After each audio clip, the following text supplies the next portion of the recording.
Sleepy bubble.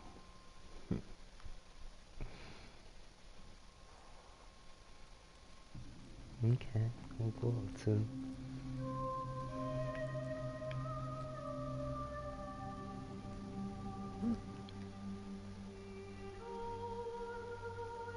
Okay, we can still do all these tasks.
Okay, let's continue this.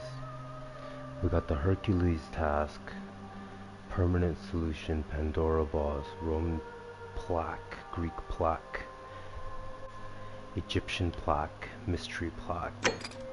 Mystery Plaque said she hopes this plaque will reveal itself if I can't find the other three. If I can find the other three, okay.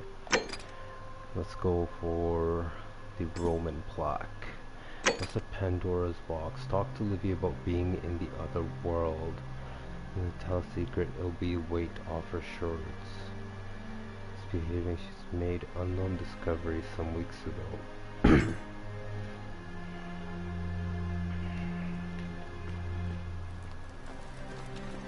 I found the permanent solution, but I didn't redo the time warp, so he lives, so I might have to go through one more cycle.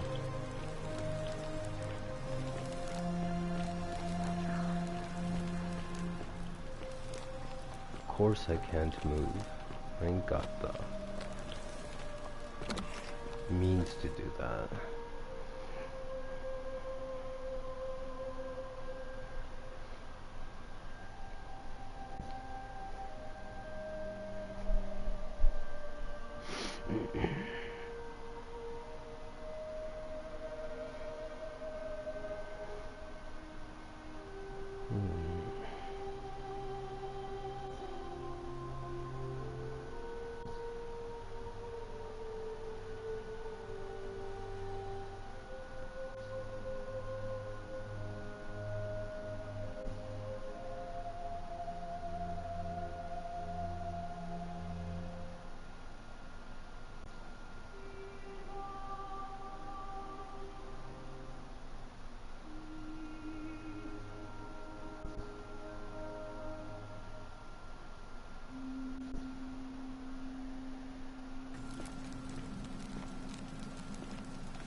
Just as the ocean accepts the rivers of all the world, so this place accepts all the souls. But it does not notice the crowds that come. Say it. Speak its name. Then it is true. I was right. I thought I saw it, but when the rest of them could not, I kept thinking I must have gone insane. I had to tell myself it was true over and over again, until I wasn't sure if I was deceiving myself. I must apologize if my words seemed cryptic. I'd found comfort in reciting the Metamorphoses by our great poet Ovid. He gives such an uncanny description of this place. I cannot help but wonder if he himself came here. Would you like to hear it?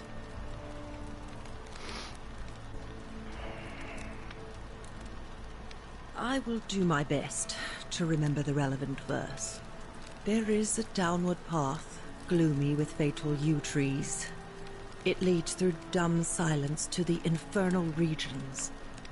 The sluggish Styx exhales vapor, and by that way, the shadows of the newly dead descend, entombed with full rites, and the ghosts of those, at last, given proper burial. The wide, thorny waste is cold and pallid, and the newly arrived shades are ignorant of the road that leads to the Stygian city, where Black Dis has his cruel palace. As the ocean accepts the rivers of all the world, so this place accepts all the souls, and is never too small for any populace, nor notices the crowds that come. There the bloodless shadows wander without flesh or bone. Some crowd the forum, some the house of the ruler of the depths. Others follow their trades, imitating their previous lives. And still others incur punishment. I hope I have done it justice, and now we share a secret. It's as if you've lifted a great burden from my shoulders. Thank you, friend. I think I should rest.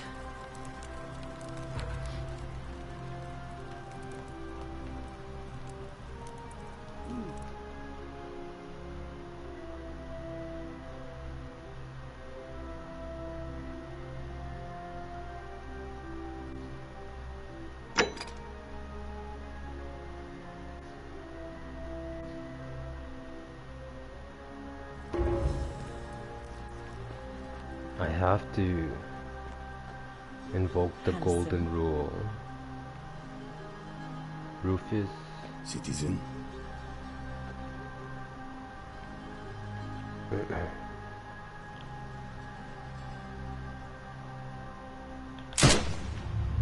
The many shall suffer for the sins of the one. Children of night!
Salve, friend.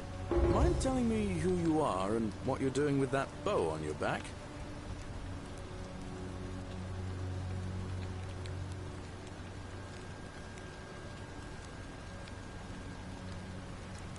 Oh, that sounds serious. I'm listening. Yulia? Oh no. All right, I can do that.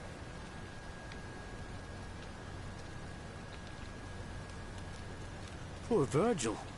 Poor Rufius too, I guess. All right, got it. All right, let me see.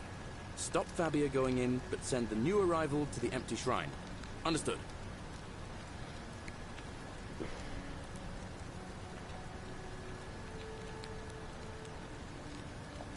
What? Are you... You're serious, aren't you?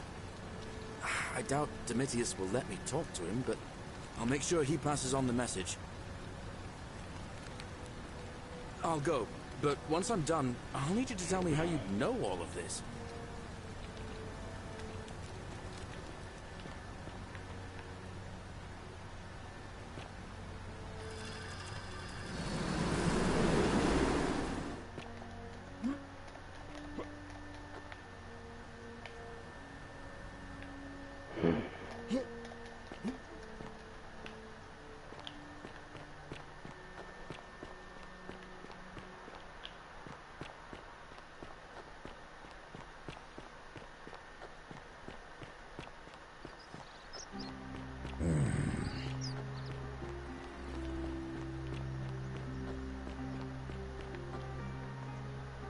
Not a good time, friend.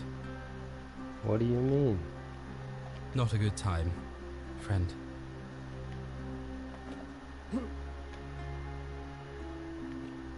Okay, I have to wait for those things to happen.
Oi! How did you get in there, you cheeky bastard? All weapons are to be tossed into the chasm. Magistrate orders.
PLVTO Dies Pater. A plaque with the Latin inscription Pluto, the father of riches, Scorpio. Permanent solution.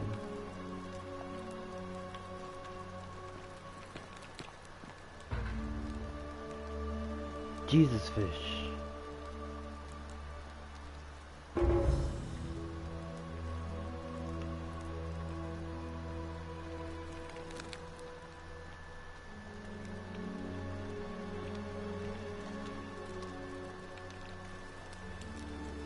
A wooden carving with a symbol of a fish carved into it. It looks like it might be a religious in nature. IXOYE. Jesus fish.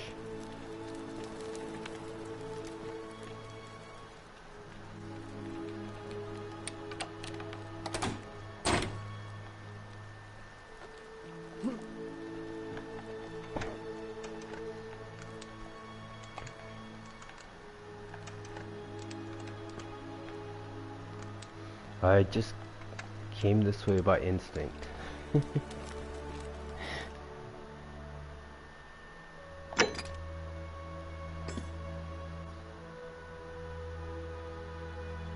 Georgie.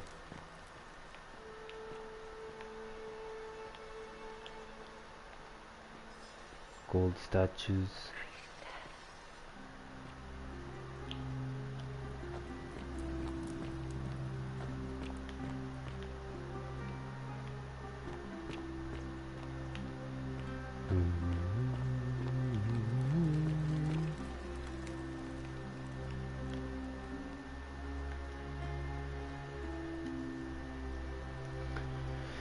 This place is called the Crust, and the Delios offers the innards torn stretched out over 9 fields. You, Tantalus, cannot catch a drop of the water, and see the 3 grass eludes you. You, Syphilis, attack or pursue the stone that always returns.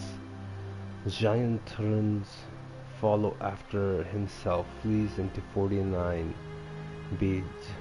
Who dare plot the destruction of their cousins, husbands? Fetch again with incessant labor the water they have lost. That's kind of hit and miss, because labor every day is necessary, the day's labor, to make sure the body works properly, so you're not dependent on pills for your blood flow in your vessels for your member to work. Nothing wrong with doing labor. It's like the world is in a dark age. Somebody's got to do the heavy lifting. I don't know what your guys' problem is with labor, thinking it's bad. Like, be grateful that you do have the equipment and the tools from God to do that work.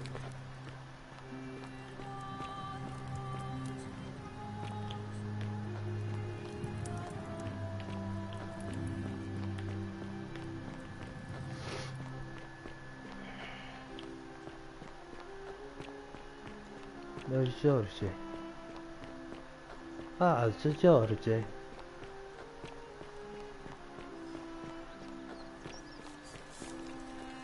There's Giorgino. Greetings and salutations. Greetings, I'm Georgius. It gladdens me to see another foreigner in our midst. We must stick together, you and I. You know why. My friend, your words intrigue me more and more. But yes, very well. Ask me what you will. We all went along with the magistrate's weapons. And in a city full of Romans, you are asking me? Because I am Greek. Let me tell you something about Greeks and Romans. My name is Georgios, yes. But the Romans, they do not care. They hear me say Georgios, and they think, ah, he must mean Georgius. Good Roman name. Georgius. They do this all the time. They see us worshipping Zeus, they copy us, but call him Jupiter. They take Hades and call him Pluto, Persephone, Proserpina. I am flattered that they copy our ideas, but why must they change the names? Do they want credit for making it all up? Do they want to forget where it came from? At first, I pull my hair out. After a while, I give up, and I become Georgius the Roman. I accept the world is Roman. Plus, I have no hair left to pull. But my point is this. If you want to know who stole an old Greek name, look no further than the sticky-fingered Romans. The plaque you seek was pilfered from a collection of old Greek relics by none other than Dully. He cannot help it. Like a typical Roman, he likes shiny things, especially those that once belonged to my people. And besides, it makes him happy. So I say, let him keep it. I believe he still has it with him, in his cell, just opposite the Temple of Demeter. Thank you, George. I hope that our paths cross again soon, my friend. Mm-hmm.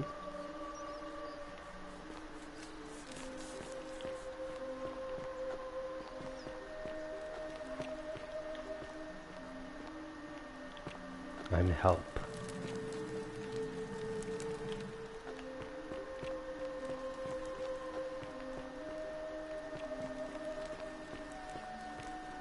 Hello?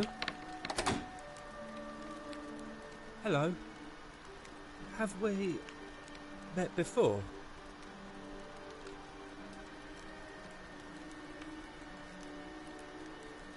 Gold? You mean treasure?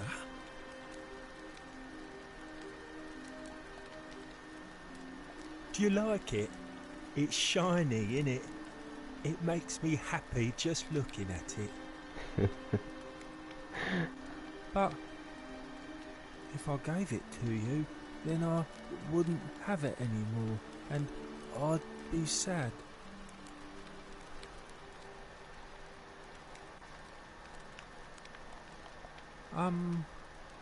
Well, if you get me out of here, then I wouldn't need it anymore because I'd already be happy. Then you could have it, and you'd be happy too.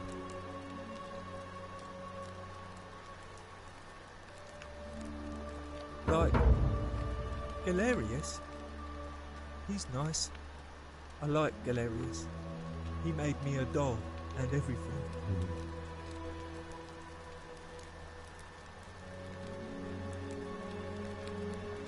Yeah, Gallerius will let me out. Then you can have my plaque and everyone will be happy. Bye-bye.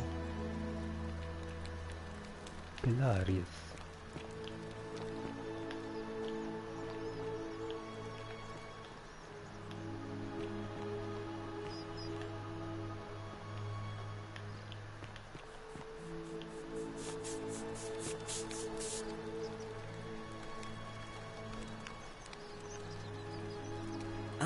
A new face. Salve, and welcome to a little community. My name's impossible to pronounce for most people, so you can just call me Virgil. I hear we have you to thank for saving Julia's life. I'm glad you arrived when you did. Gallerius, definitely. He put an end to the notes and graffiti I've been receiving. All right. Nice to talk to you.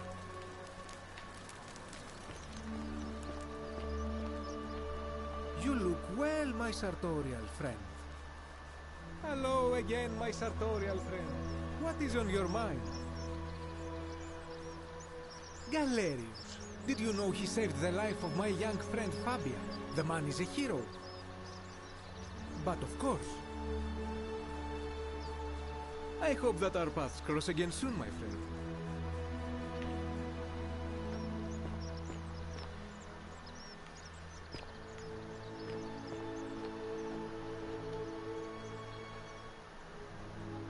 Name's Rufus. Better watch your step. Gallerius. Sorted out my rheumatism. For the first time in a long time, I'm not in constant pain. Good man. Fine. See you around.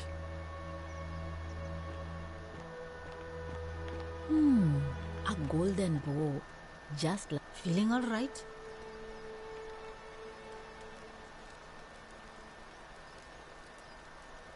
I wish.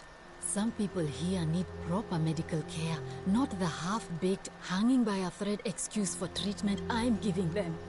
Just don't get sick or injured here. I'll do my best to treat you, but I'm out of my depth and dangerously short on everything you can imagine. A city without sin might sound good on paper, but whoever dreamt it up didn't think it through. Maybe it was an attempt to create some kind of utopia. But snakes like Decius will always find loopholes to exploit. And what can we do about it? Absolutely nothing. In some ways, we are worse off because we can't take the law into our own hands. Oh no.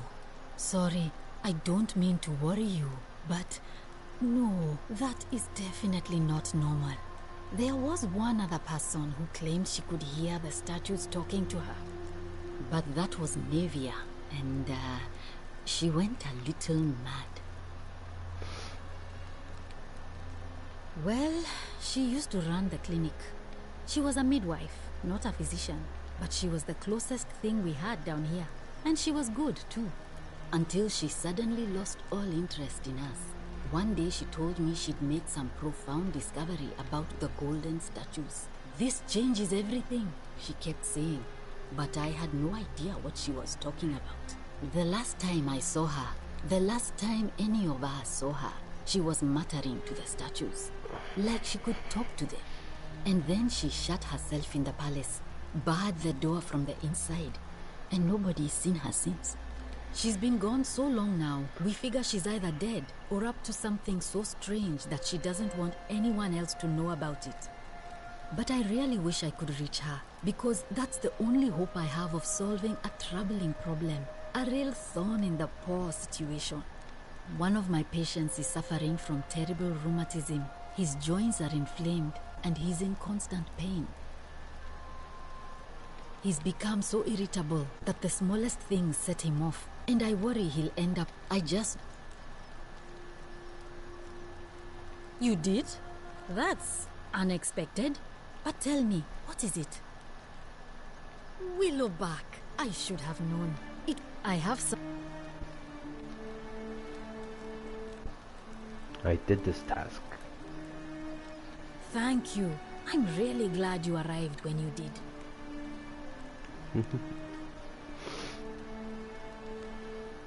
What about your vote?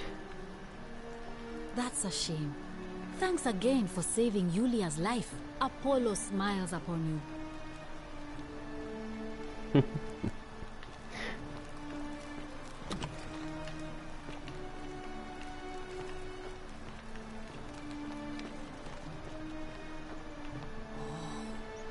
Shiny. Salve and welcome.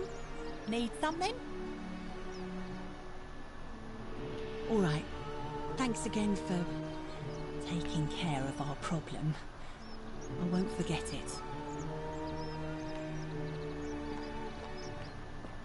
Salve. Hello there, friend. May I say, that is a glorious bow you're carrying. Do you mind if I ask where you acquired it? Well, I'll take your word for it. But perhaps you'd be interested in selling it to me. I mean, it's not as if you have any use for it down here.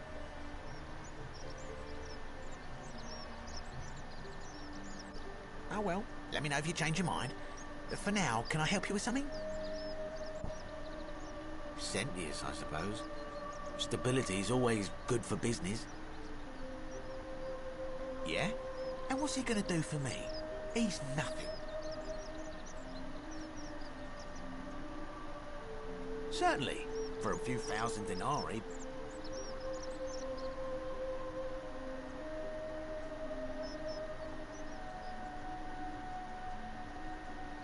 Pleasure doing business. Can I help you with anything else? Very well. Another time. I gave him 3,000 U sand.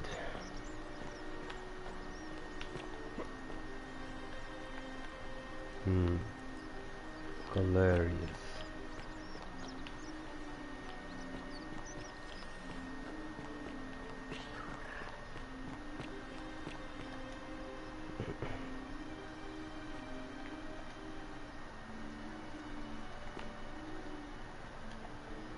What is it, citizen? He won't Not change that his it's any face. of your business, but my loyalty is and always will be with Sentius. Are they? All right? A new face. Ave, and may Vesta watch over you. I'm Equitia. To what do I owe the pleasure of this visit?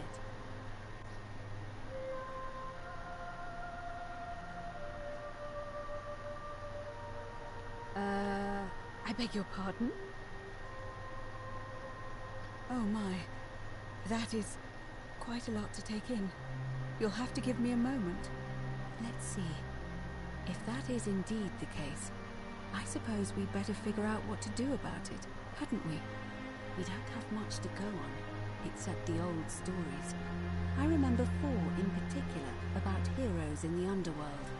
Hercules, the demigod and son of Jupiter. Orpheus, a Thracian poet. Sisyphus, a king of Ephyra. And Aeneas, a Trojan hero.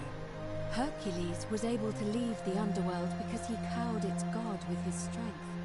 Sisyphus and Orpheus both relied on their wits instead. They persuaded the goddess of the underworld, Proserpina, to help them escape. And finally, Aeneas was able to escape with the help of a spirit guide, who led him through a secret gate. So it seems you have 2 options: to confront the god of the underworld head-on, or find a way to escape with the help of Proserpina or some other guide.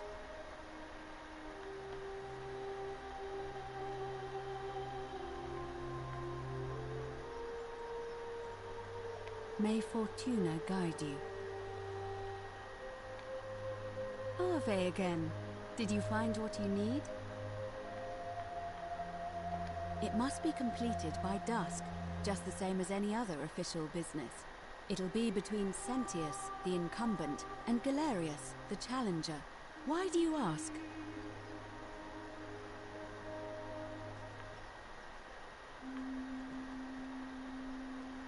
Don't believe As I said, a word I'm they tell planning you. to hold it before dusk. But I suppose I could hold it sooner, if there's a good reason.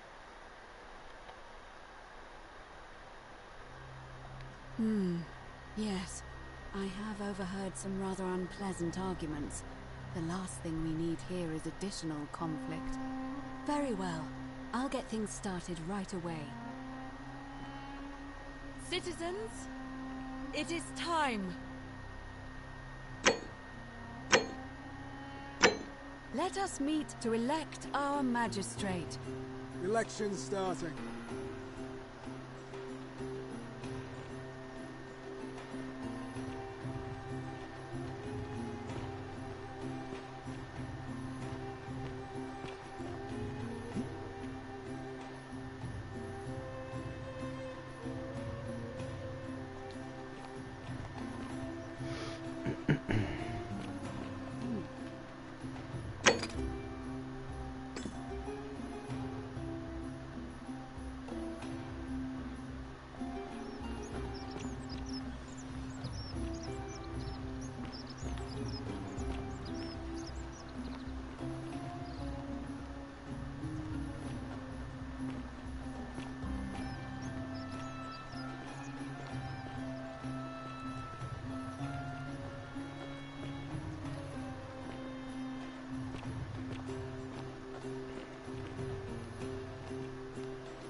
Citizens, we have a quorate body of voters gathered here to elect the city's magistrate. The candidates are Sextus Sentius Imperiosus and late nominee Gallus Gallerius Helver. Marcus Malleolus Gurges withdrew his candidacy earlier today. As agreed, we shall dispense with ballots and candidates will abstain from voting. Let's make this quick. As I say your name, call your vote. I'll start with you, Horatius. Sentius, of course. Georgius. Gallerius. He saved the life of my dear friend Fabia. Dacius. Gallerius. Virgil. The man who put a stop to the threats I've been receiving. Gallerius. Ulpius. Gallerius, the man who saved my life. Rufius. The man who treated my rheumatism. Gallerius. Citizens, you have made your decision. Your new magistrate is Gallus Gallerius Helver. What? It has been decided. Magistrate Gallerius, would you like to make a brief address? I just want to say, this isn't something I ever wanted. Now that you put your trust in me, I'm going to do everything I can not to let you down. I'll need some time to put together a list of the changes I want to make around here. But I promise you, there will be changes. My first order is that Dooley is to be freed. Horatius, release him from his cell immediately. Please. Wait, do I need to say please? I suppose not. That's it. You can all get on with your day. Nothing else to see here. Move along.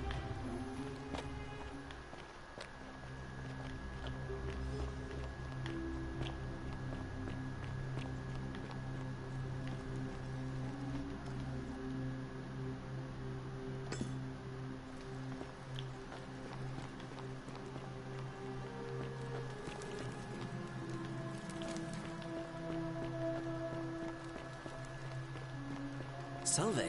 How'd you do? It gladdens my heart that Gallerius and poor Dooley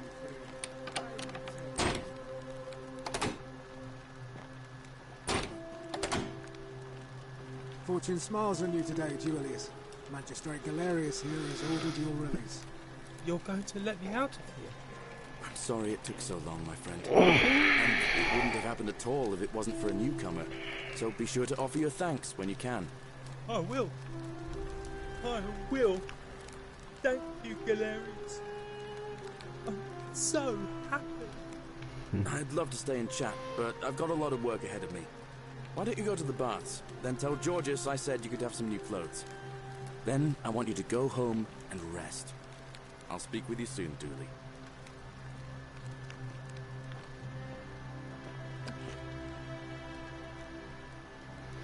A Greek plaque bearing the Greek inscription, Hades, Lord of Many, the Scorpio. I am the Scorpio.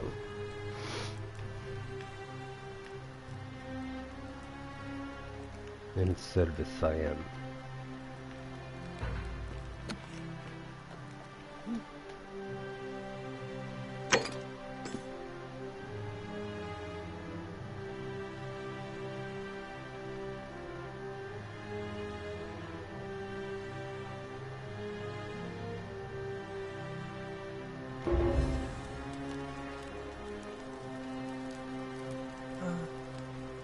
Hello? I'm Dooley. Magistrate Gallerius said I should thank the newcomer. Are you the newcomer? Oh, sorry. I don't remember things so good. But thank you. You're a big helper. I was locked up, but they let me out again. I'm so happy. You can have my shiny plaque if you want, and maybe you can help me find my treasure. My friend Hannibal used to look after me, and he said he always would, but then he died. But before that, he told me if anything ever happened to him, I had to find something very precious. He gave me a key to the cisterns and told me to keep it safe. He said there's something very precious way up high. Please help me find him. Please. I had to keep it a secret until I found someone I could trust. Oh, thank you. Here's the key.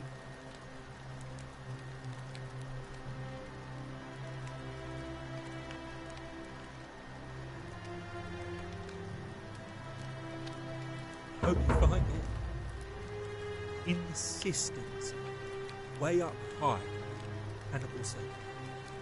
Oh, look over there. Something shining. Is it treasure? Maybe it is treasure. I can see it, folks. It's just...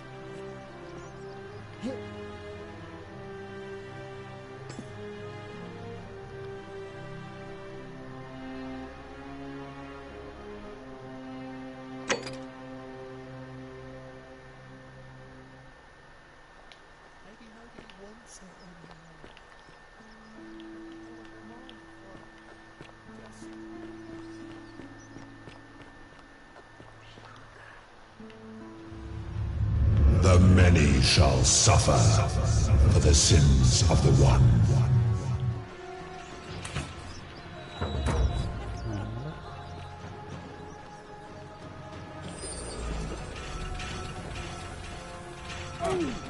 Duly.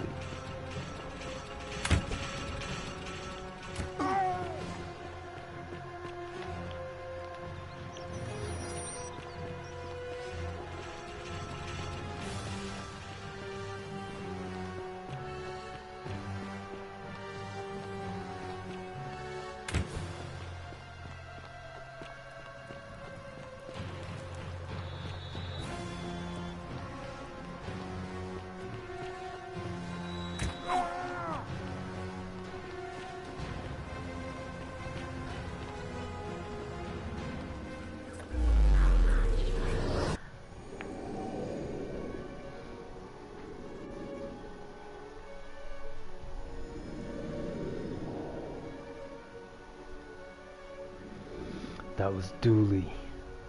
He broke the law real quick.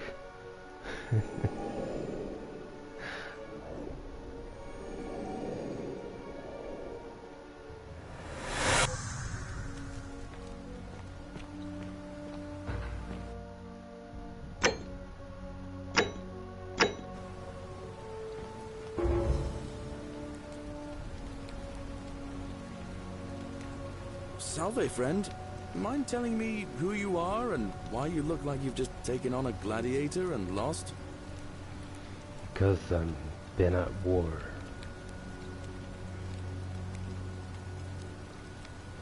Oh, sounds serious. I'm listening. Yulia? Oh no. All right, I can do that. Poor Virgil. Poor Rufius too, I guess. All right, got it. All right, let me see. Stop Fabia going in, but send the new arrival to the empty shrine. Understood.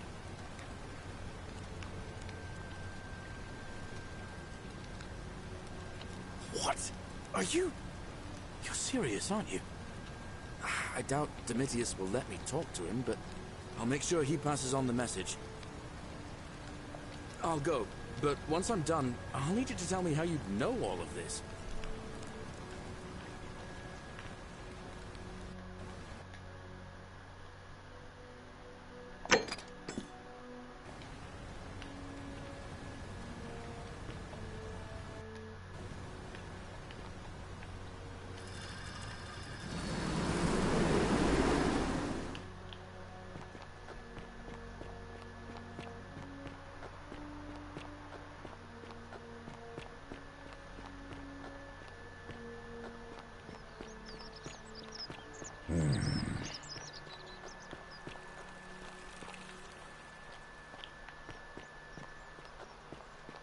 Don't believe a word they tell you.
You?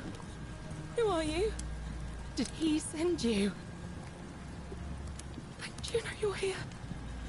You have to help me escape before that monster comes back. Wait, what? God, am I going out of my mind? Are you going to let me go or not? What? No! You can't just leave me here! How can you be so heartless?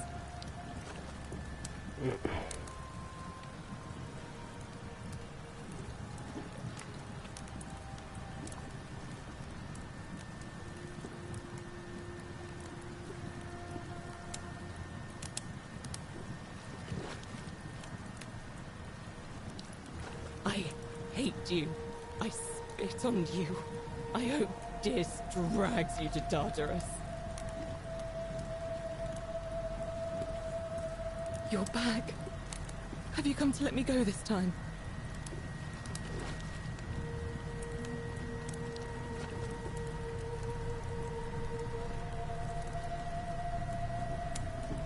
There's no time. Wait, did you hear that? He's here. Quick, you have to let me go. It's now or never.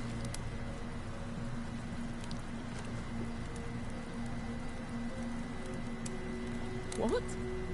No! You can't just leave me here! How can you be so heartless?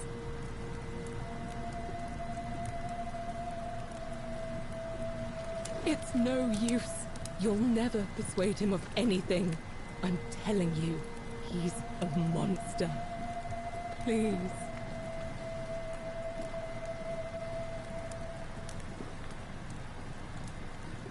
You're making a mistake.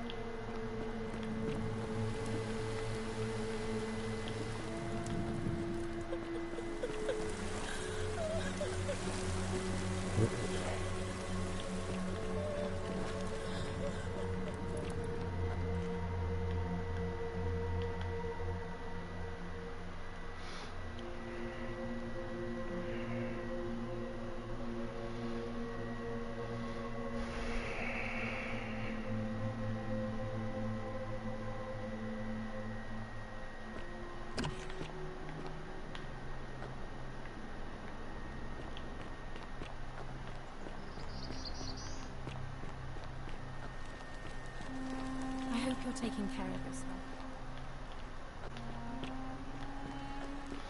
I'm taking care of what I'm here to do. Dimitris, that's enough. You're not going to listen to this. I missed the pool.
I hope you're taking care of yourself.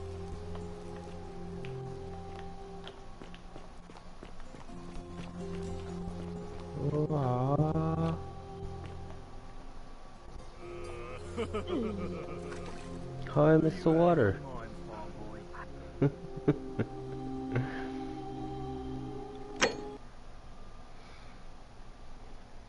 That's supposed to be a dive into the water. Come on, game. Come on. But not come on. But come on.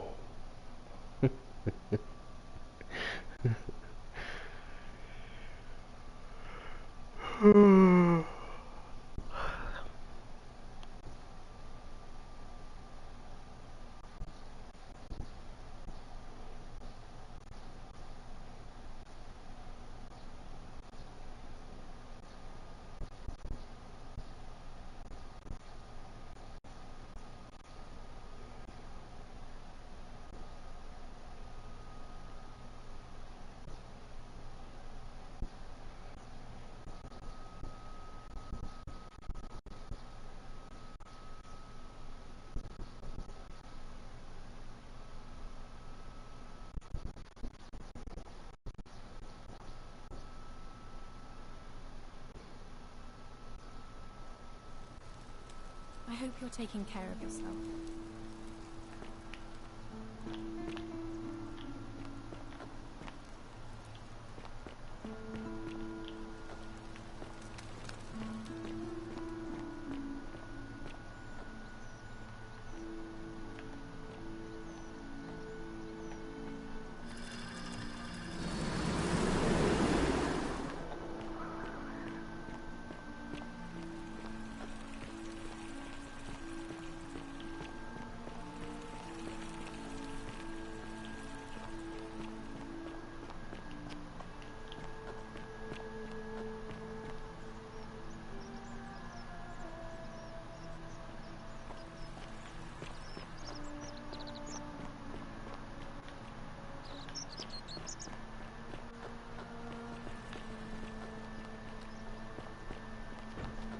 Good news, Ulpius. Malleolus has agreed to release you and Yulia from your debts. What? Are you messing with me? I wouldn't do that. You're both free. We're free. We're free. Thank you. It seems fortune smiles on us after all. I'd better go and pay a visit to Yulia immediately.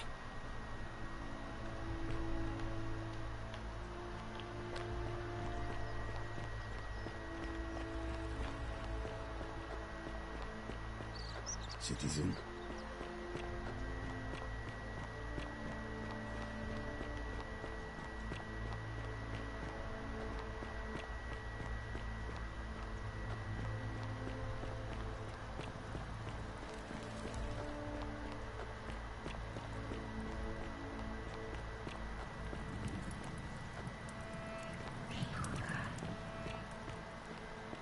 Cerberus lifts his triple head and lets out his threefold braying. Livia, would you stop muttering like Medea over a cauldron? You'll scare away my customers. They follow their trades, imitating their previous lives, but they are ignorant. Mm-hmm.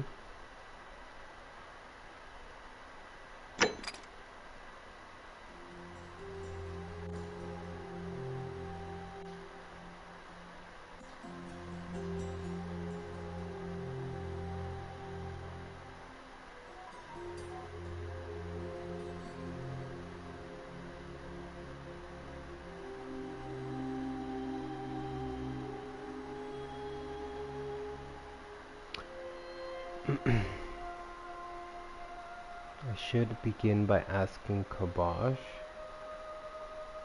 Who's that? You're in a world of your own, aren't you?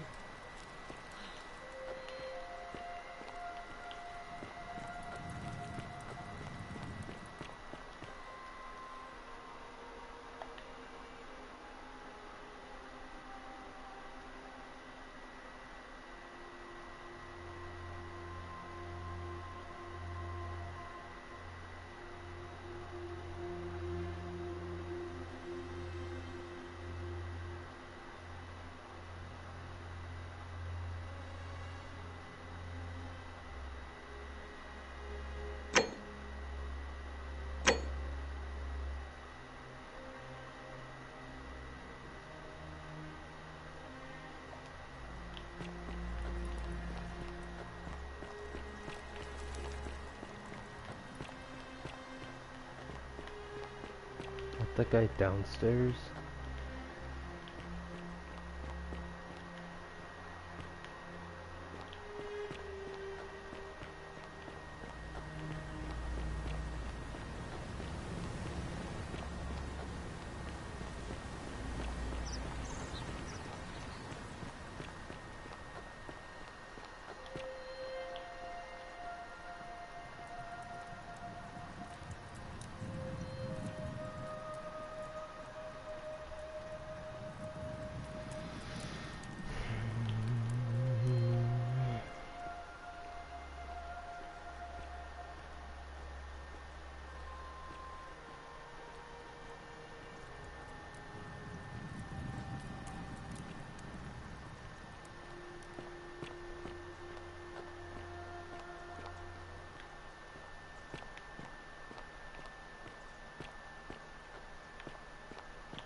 That's quite an impressive bow you have there.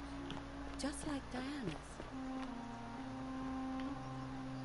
Hey, Virgil, how much would you want to make me a bow? For the last time, Dacius, I'm not making you a bow. But why? You know why. But how am I going to defend myself against someone else with a weapon?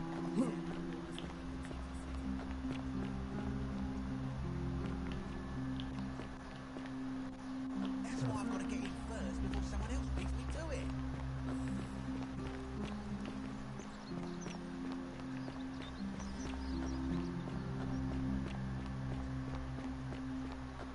Are they?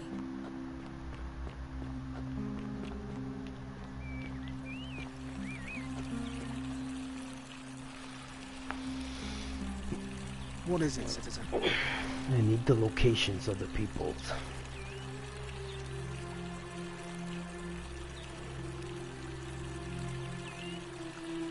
I'm a legionary of the First Italica. I'm from a legion. Not any. My commander sent me to deliver. That's when the crowds. Then some blacked out.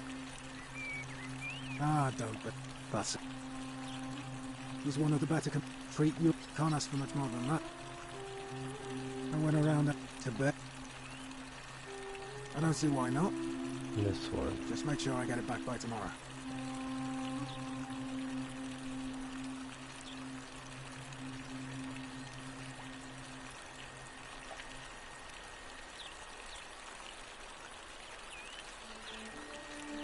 Kabash, former fisherman's slum, disappeared.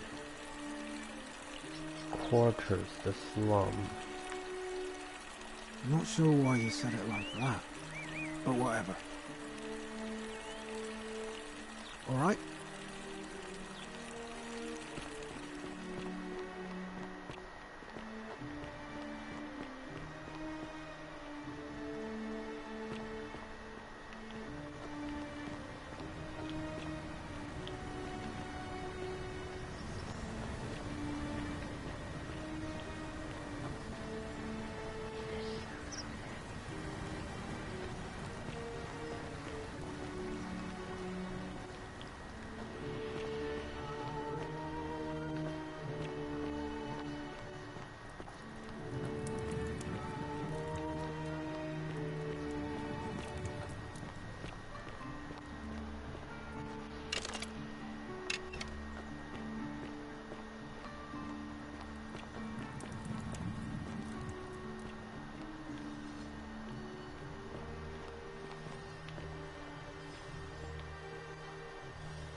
Well, isn't that an impressive trinket? Ah, you're here.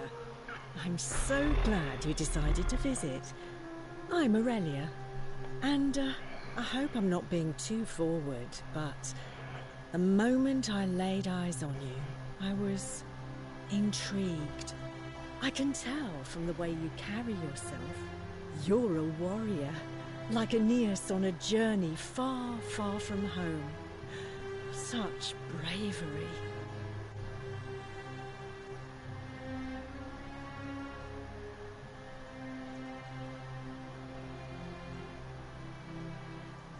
Oh, I see.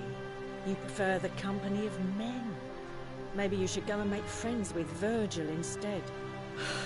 I take back what I said. Suddenly, I don't find you so intriguing anymore. Let's just forget that ever happened, so we can at least do business. So, what brings you to my tavern? Not for a few weeks now.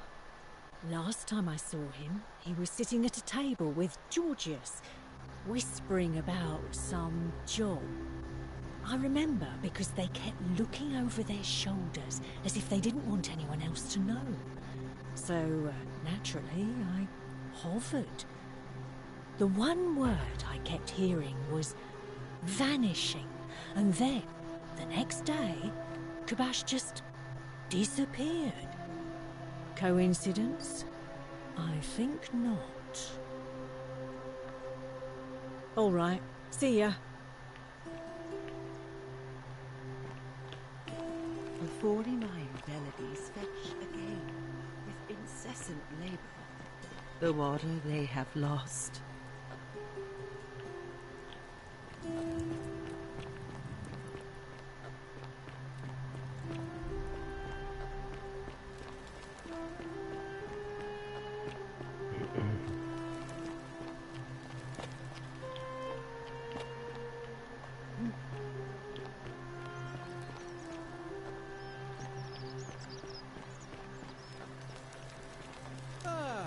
Fellow trap, greetings.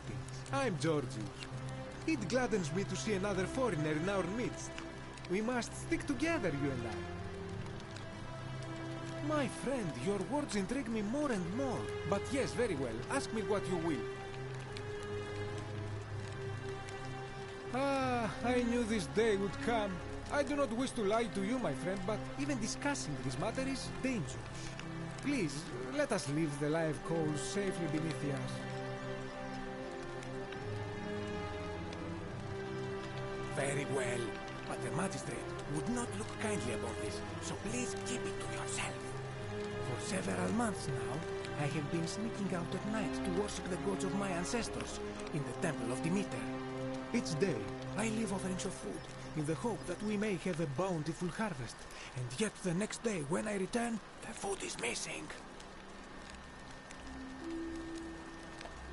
So I ask, who or what is devouring the food in this temple? Stranger still. Once I sat in front of my shop like the 100-eyed Argus until dawn to see if I could spot a thief going in. But do you know what I saw?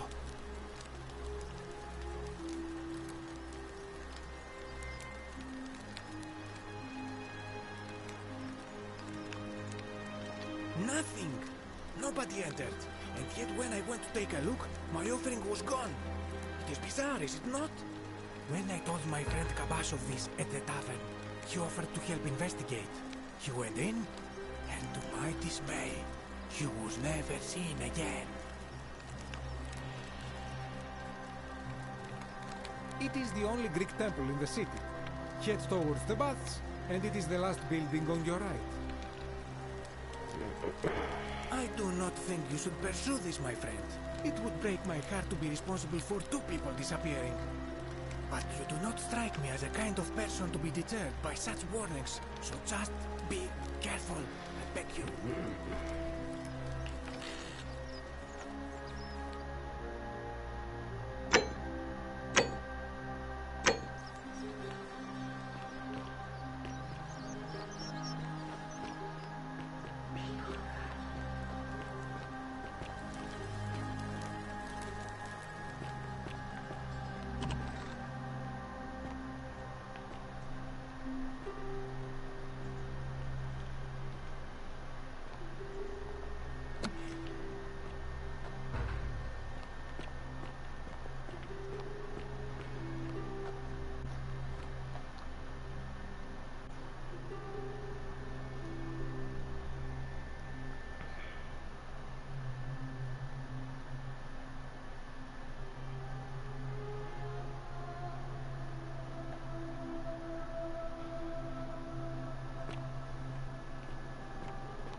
visitor.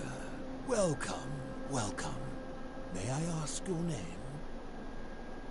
It's a sincere pleasure to meet you. Tell me, what brings you all the way down here?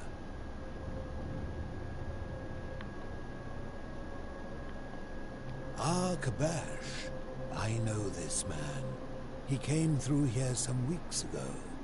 I will tell you everything I know, but first, a request.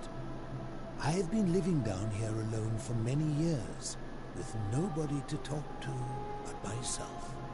The one thing I long for above all else before I die is a good philosophical argument with somebody astute. I'm hoping that person is you. Let us find out with this simple question. Have you deduced the name of the god responsible for the Golden Rule? Excellent. I see you are indeed quite astute. Very few come to that realization before their time in the sun is over. Now, will you join me in a friendly Socratic dialogue?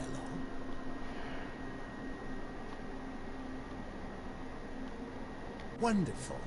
Then let me begin with a question. Would you say you know the difference between right and wrong?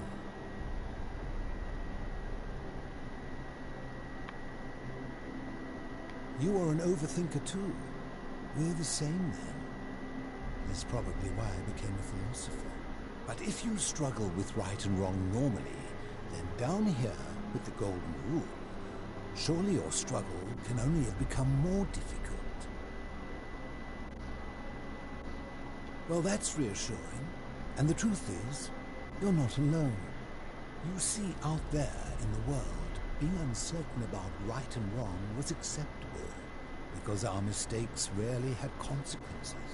So we would tell lies and bend rules and turn a blind eye and rationalize, and yet still find a way to think of ourselves as good people. But under the Golden Rule, morality matters. The slightest wrongdoing could result in a mass execution. So to navigate this maze, we would have to be certain about the difference between right and wrong. Wouldn't you agree?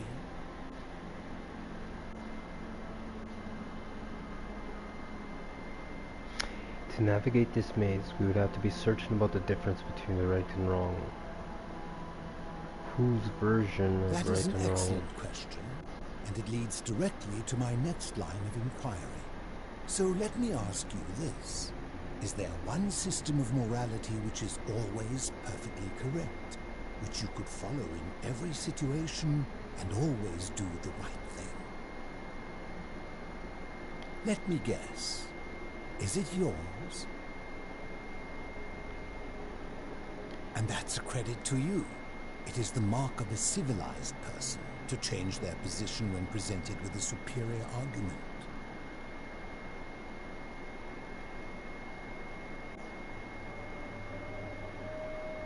My point is this. I don't think anyone alive truly knows any hard and fast rules about right and wrong. If there is one thing I have observed about rules, it is that virtuous people do not need them, and evil people will always find a way around them. And so we must accept our limitations, and the sad truth that no human society will ever achieve the utopia for which it strives. In mathematics, we would call it an asymptote, a line that can be approached but never reached. Because the only way to create a utopia is with the ever-present threat of force, such as the Golden Rule. This and no other is the root from which a tyrant springs when he first appears as a protector. And life under tyranny is no utopia at all.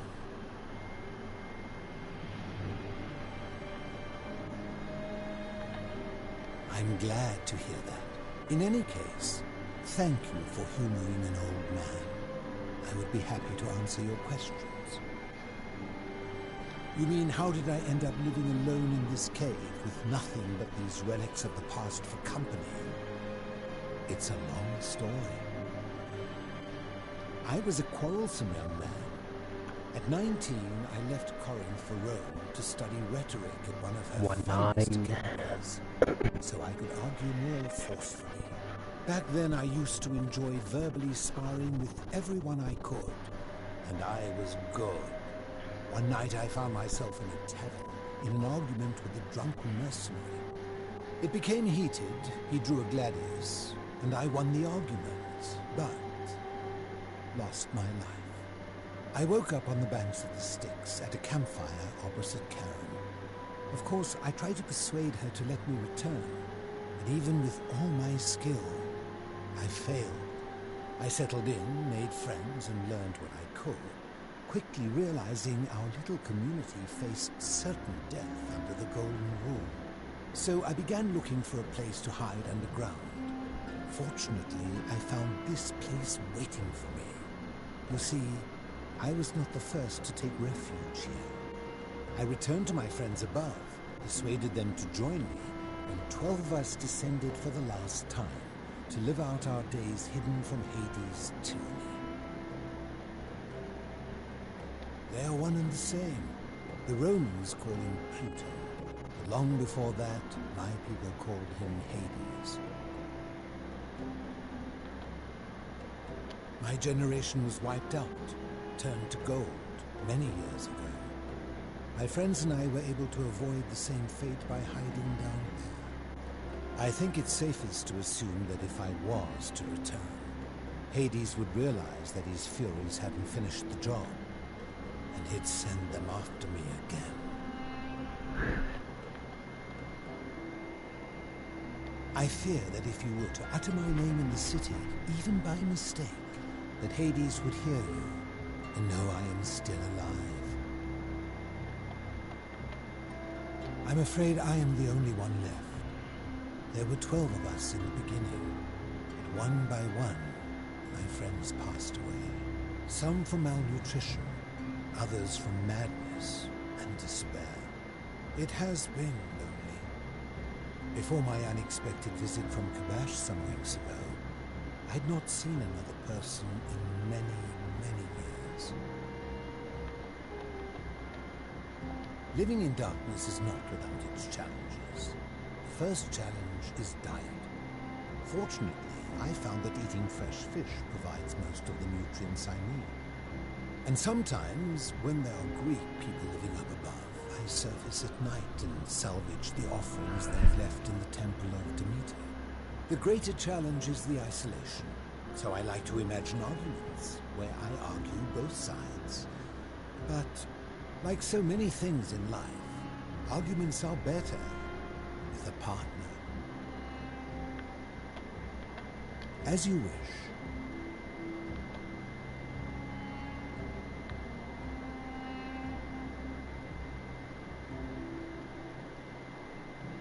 You seek the plaque bearing the Egyptian inscription.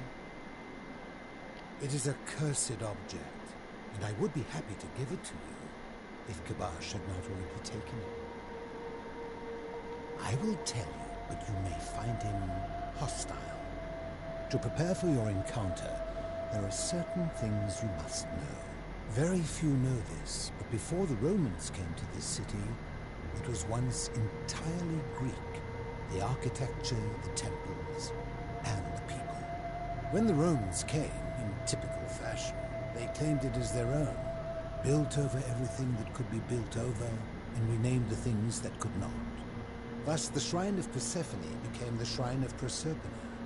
And when they found an obelisk bearing the name Hades, they tore it off and replaced it with Pluto instead. And the city's dwindling Greek residents, witnessing this compulsive Roman conquest, decided to preserve what they could of their heritage. They gathered their art and valuables, secreted them away through the Temple of Demeter, and hid them here, out of reach of the Romans.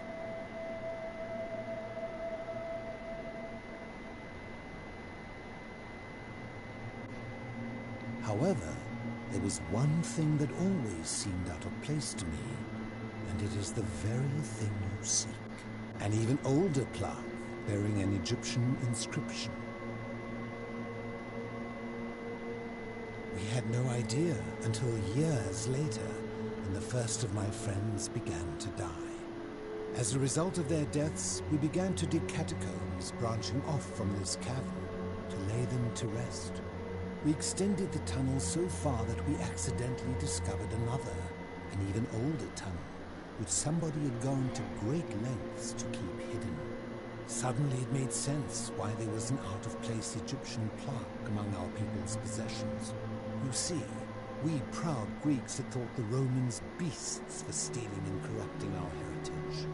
But it turns out this game has been going on much longer than any of us imagined. I think it is best you head through the catacombs and follow Kabash's trail.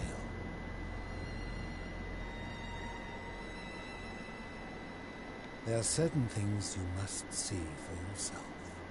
Take this key. You'll need it to open the gate.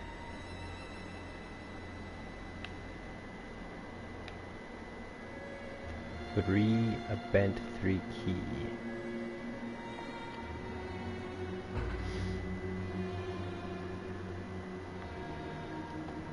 I enjoyed our chat, but please, keep my presence here a secret, yes?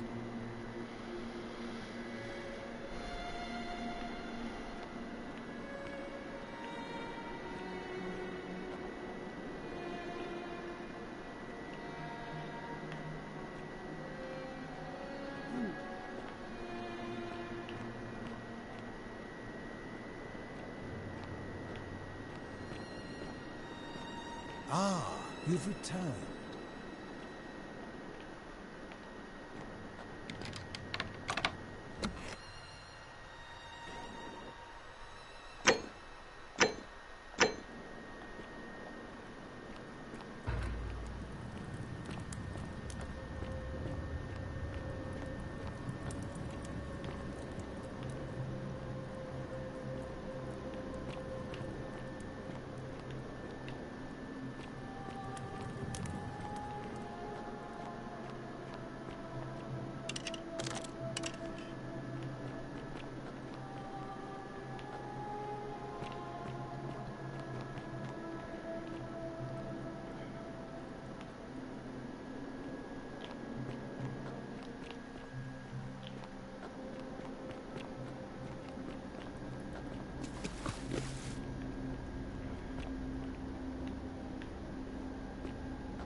Anubis.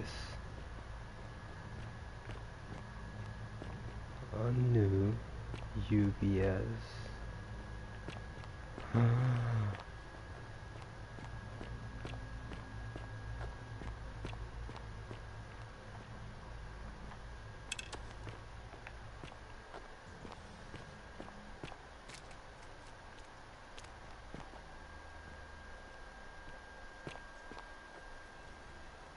Stop! Do not come any closer. Who are you? I am Kabash. And let me guess. Another Greek or Roman come to loot and plunder the resting place of my ancestors,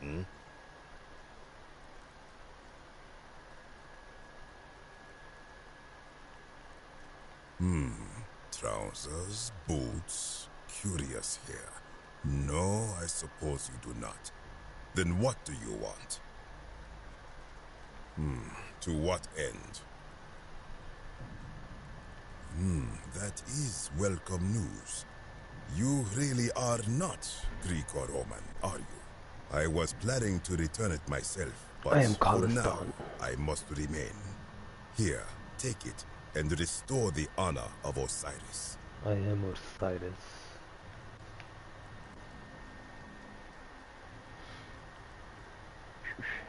Lord of Silence.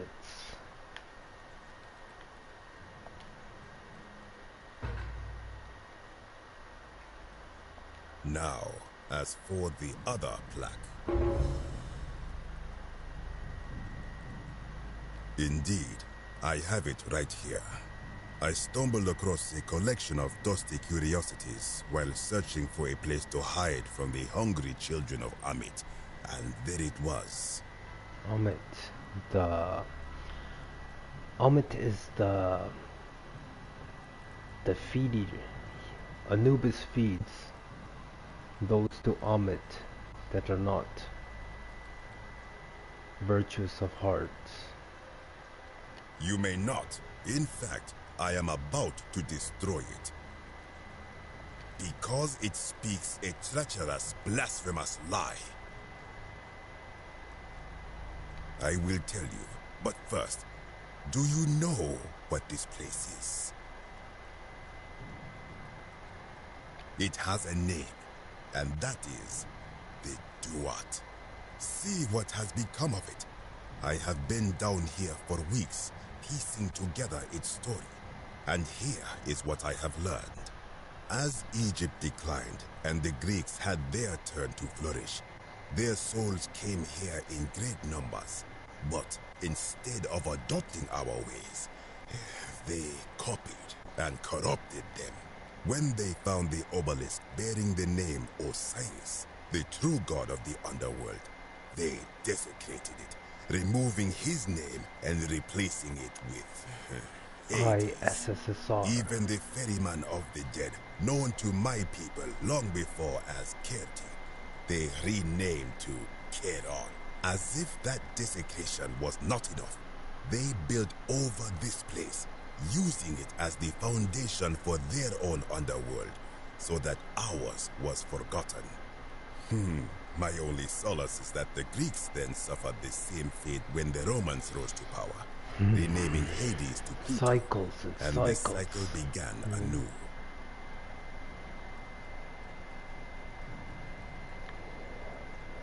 I am glad to hear it, which brings me to this other, fourth plaque. It is inscribed with a script I do not recognize, but it is ancient, almost as if it is older than the plaque bearing Osiris's name. But if that is so, it would imply the gods of Egypt are mere imitations too, copied and corrupted from an ancient people who prospered even before us.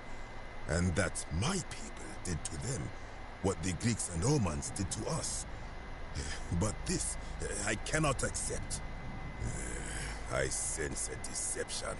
Perhaps it is the work of Set, the usurper, seeking to undermine Osiris once more. You will never know. This work of sacrilege must be destroyed, thrown into the black abyss below in Osiris' name. I am Osiris. You are too late. It is done.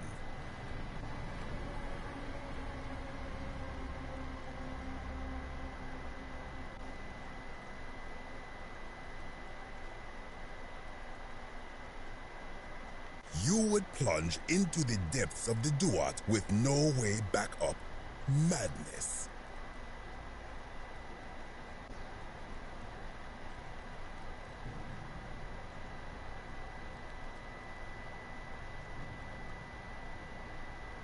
If it will help you to see reason, then ask. I am from Rakotis, which you may know as Alexandria, the name of the city the Greeks built over it. I was a fisherman, like my father before me. Since the Romans had taken over from the Greeks, I took the opportunity to learn Latin and eventually traveled to Rome. When the fires broke out last year, I tried to help. I gathered terrified locals into my boat and led many of them to safety farther along the Tiber. On my 7th trip, a passenger demanded I wait for his brother. But we were full to almost sinking, and smoke was all around us. I told him his brother would have to save himself, and he tried to bribe me by placing a coin into my hand. When I refused, he drew a dagger and thrust it between my ribs. I awoke on the banks of the river to a stranger wearing a ram headdress. He said his name was Kirti, and at the time, I simply thought him odd. It did not dawn on me until much later that he was the Kirti, the ram-headed ferryman described in the Book of the Dead. This is where I belong, as caretaker of the memories of my people. If our ways are to be remembered, it falls to me.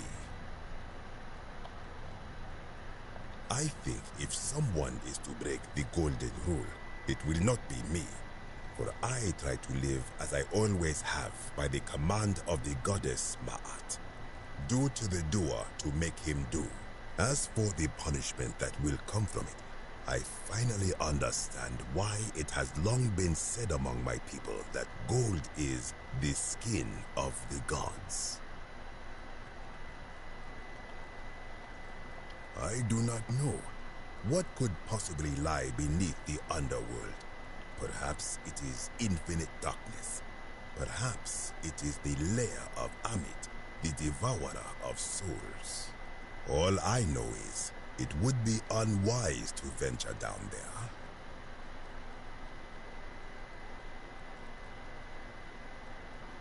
Most unwise. Good. Be gone from this place. Wait. You are planning to go down there. I see it in your eyes. You would plunge into the depths of the Duat with no way back up. Madness. We shall see.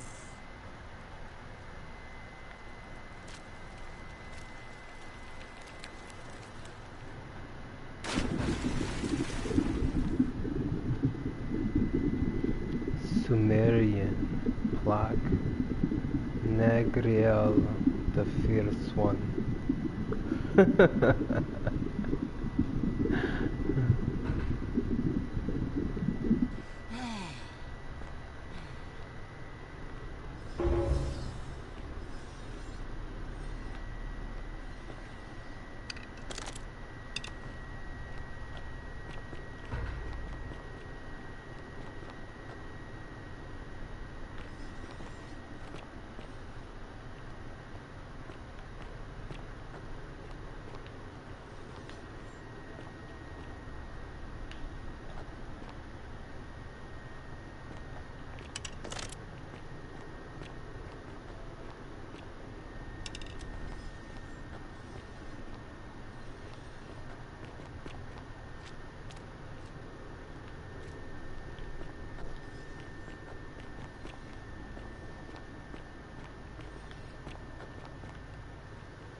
corroded brass plate. Sumerian marking on it. Appears to be a pressure plate. Some kind of trap.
Horus.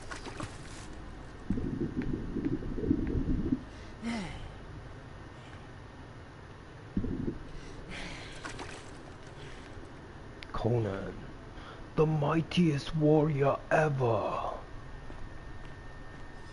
and his quest to undo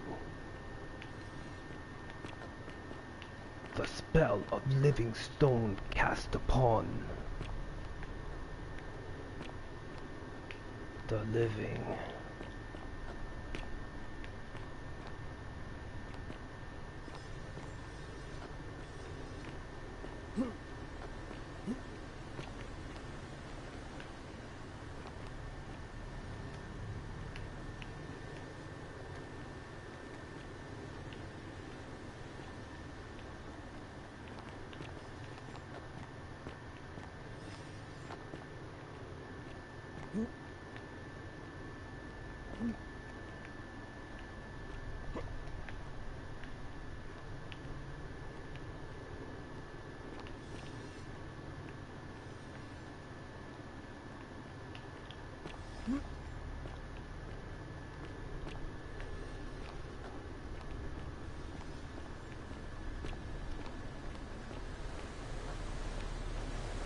That way.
When I told you that you would not find a way back up, that was not a prediction. That was a promise. You will die here.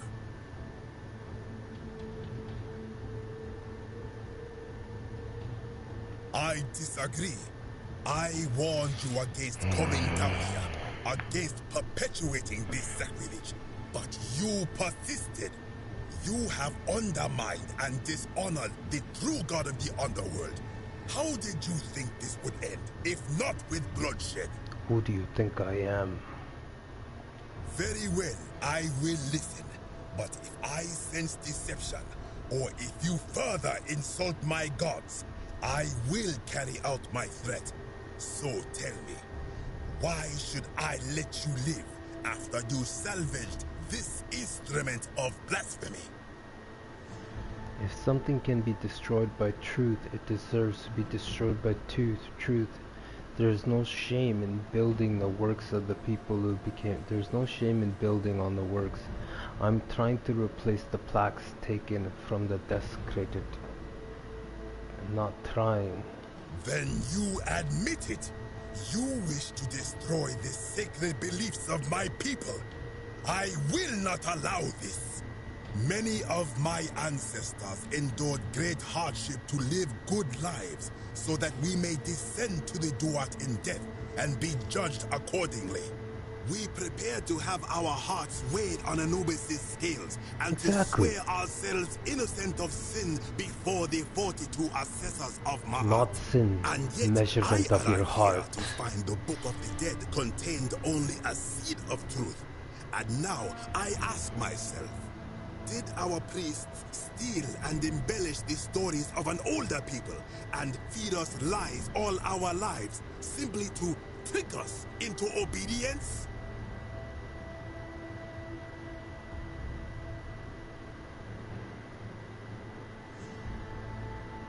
Isn't a good person a worthwhile pursuit in of itself? Can blame priests for that, not me. Blasphemer! You have sealed your own fate.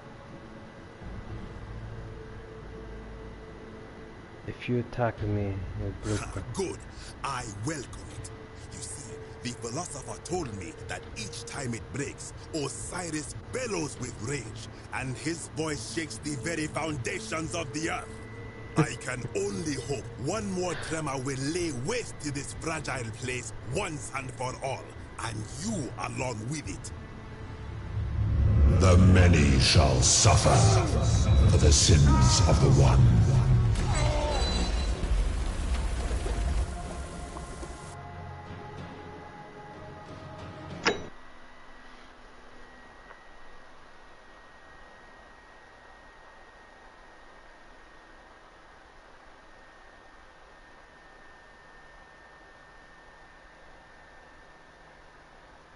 So don't blame their priests.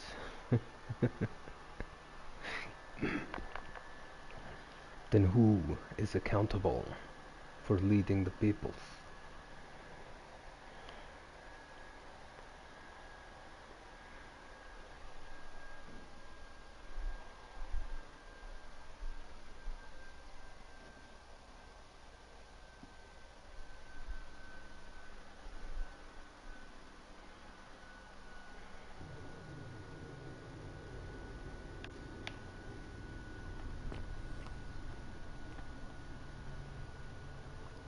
When I told you that you would not find a way back up, that was not a prediction.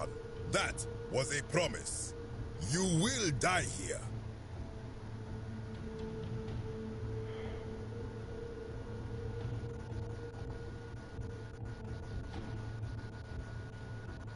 I disagree. I warned you against coming down here, against perpetuating this sacrilege, but you persisted. You have undermined and dishonored the true god of the underworld. How did you think this would end, if not with bloodshed? Very well, I will listen.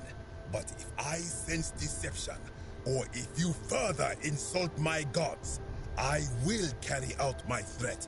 So tell me, why should I let you live after you salvaged this instrument of blasphemy.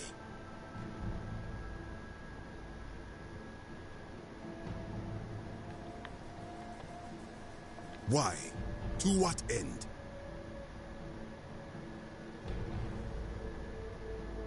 But why?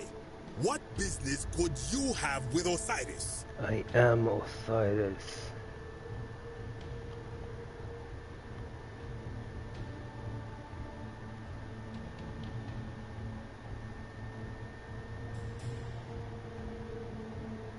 Doubtful. What do you know about honoring the Lord of Silence?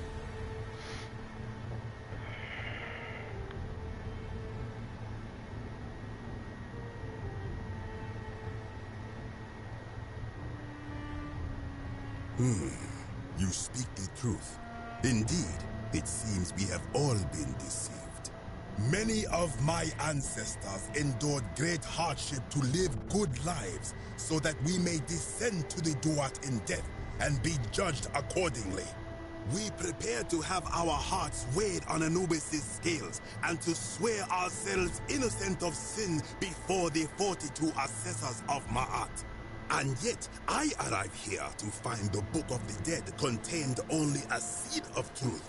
And now, I ask myself, did our priests steal and embellish the stories of an older people and feed us lies all our lives simply to trick us into obedience? I am not sure I follow. Speak plainly.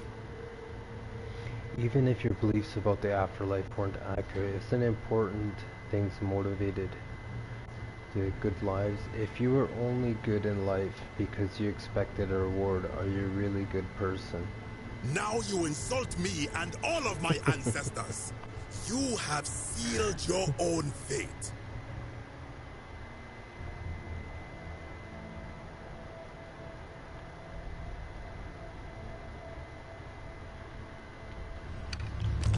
The many shall suffer for the sins of the one.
When I told you that you would not find a way back up, that was not a prediction. That was it. You will. I disagree. You have undermined. Very well. Why should I? Why? To what end?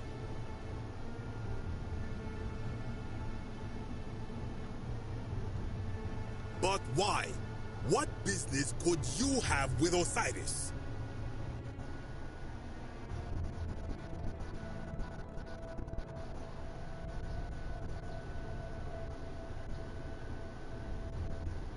Blasphemous fool! You have sealed... Ha, good. I can only... The many shall suffer for the sins of the one.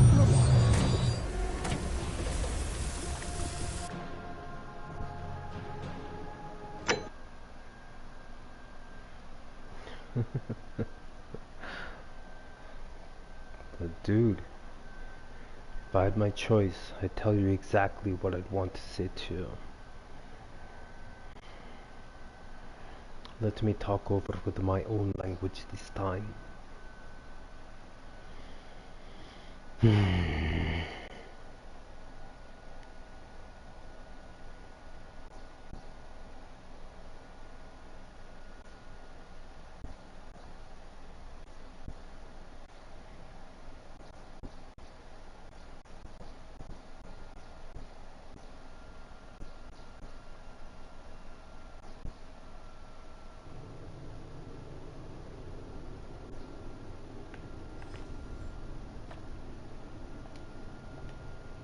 You will.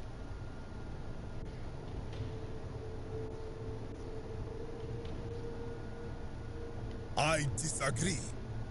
You have very... Why should I let you live?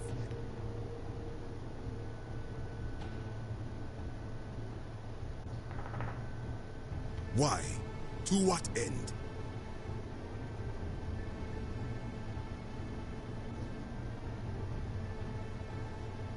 But why? What business could you have with Osiris?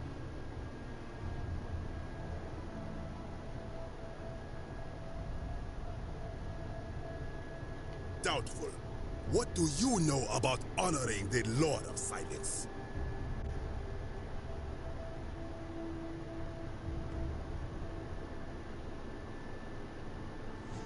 You speak the truth. Indeed, it seems we have all been deceived. Many of my ancestors endured great hardship to live good lives so that we may descend to the Duat in death and be judged accordingly. We prepare to have our hearts weighed on Anubis' scales and to swear ourselves innocent of sin before the 42 assessors of Ma'at. And yet, I arrive here to find the Book of the Dead contained only a seed of truth.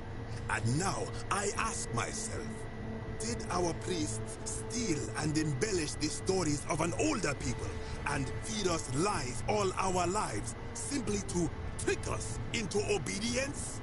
While they run a monopoly and just get all the women's. I am not sure I follow. Speak plainly.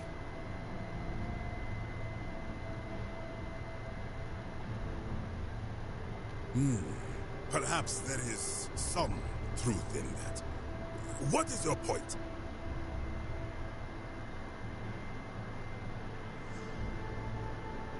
You are persuasive. Very well. I will let you live, and you may do what you will with that plaque.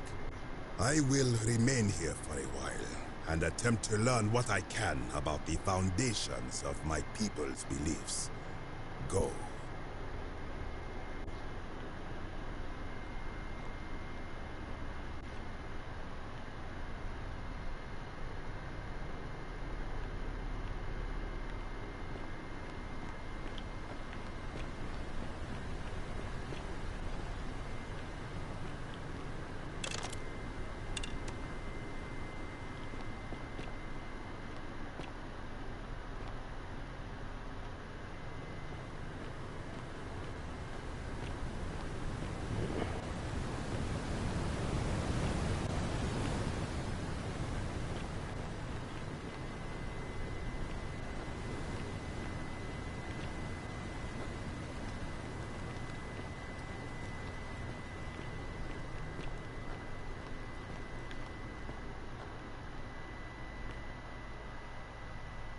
The Hercules task is almost complete.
Ah, you've returned. Good to see you again, friend. Did you find what you need? Ha! If I did, would I be living like this? Did we not discuss it at length already? Oh, I see. You're toying with me. Ha! I enjoyed our chat, but please, keep my presence here a secret, yes?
Is it just you and I?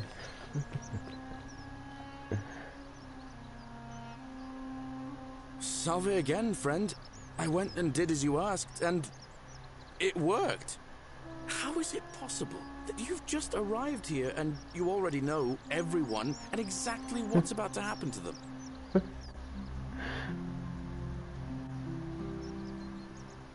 Oh, come on. I just did as you asked. The least you can do is level with me. I'll keep it between us. I promise. I am the crystal.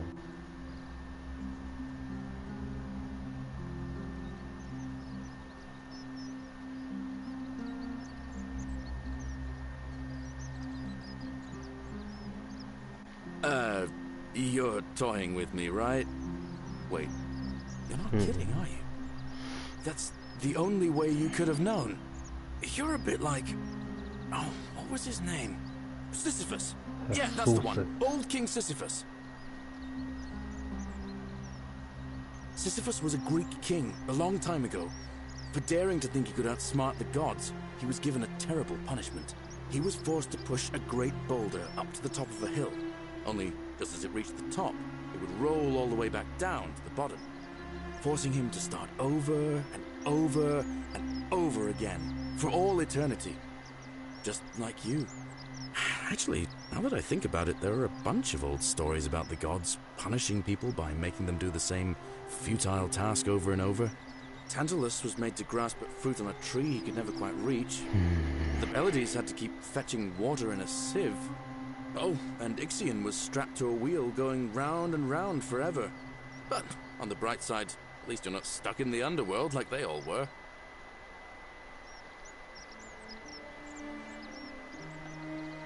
Anyway, I don't know which god you managed to upset to get yourself into this position, friend, but you seem all right to me. So, I'll tell you what. I'll keep doing whatever I can to help you. And you just focus on finding a way to break the cycle you're in. Oh, and I'm in the running for magistrate. Feeling kind of nervous, but I'm hoping it'll all be worth it when I order Dooley's release. I just hope I'll have the votes I need.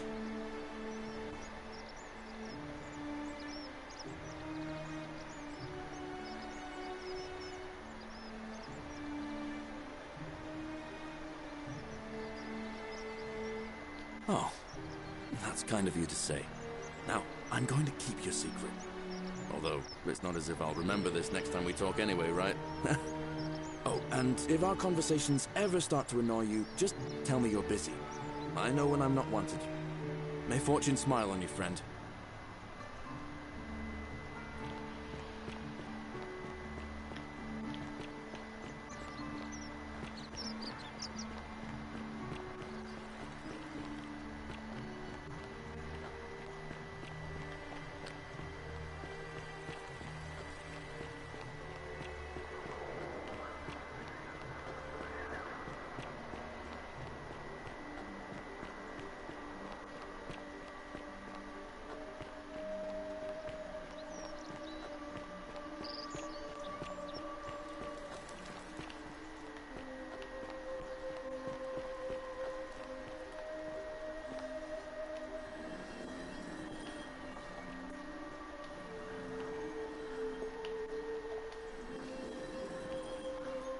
Open sesame.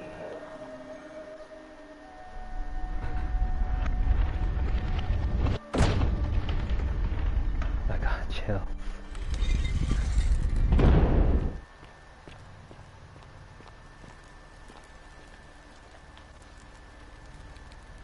Restoring the temple.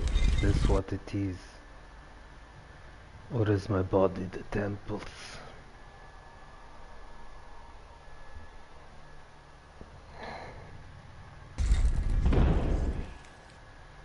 Why, Guruji?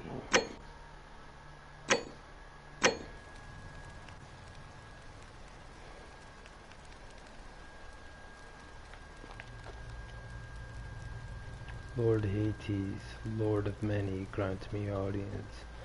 Nergal, fierce one, grant me Osiris, Lord silence. Pluto, father of riches, say nothing.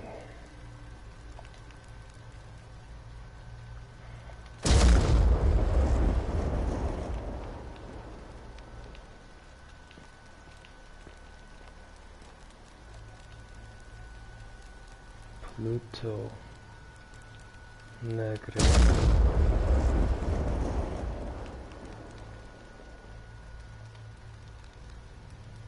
Hades and Pluto.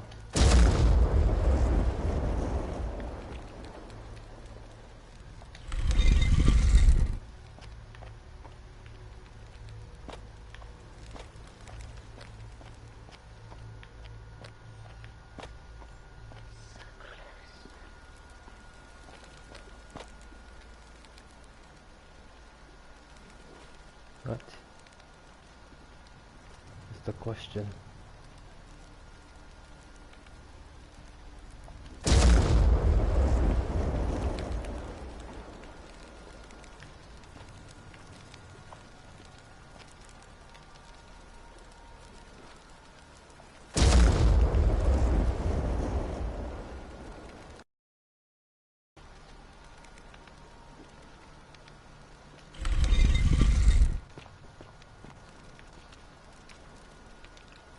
Anubis, fire, Anubis, Anubis. Am I here right now?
And here you are. Allow me to introduce myself.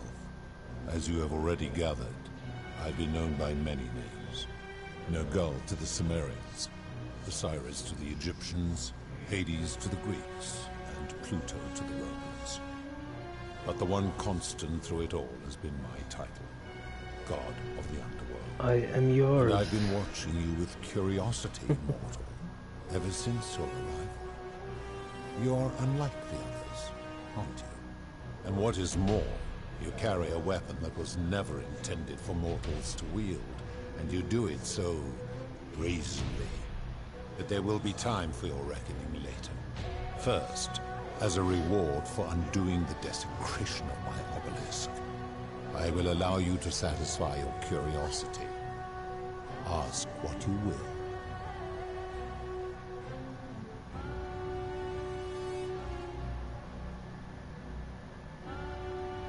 Good. Then now it is time for your reckoning. Only, it seems, something is wrong. It has long been within my power to see into the hearts of mortals and weigh their deeds in life. But when I peer into you, I see only a blank slate, as if you did not exist until you appeared in this city. How is this possible? Charon, where did you find this one? I do not remember ferrying you. How did you come here?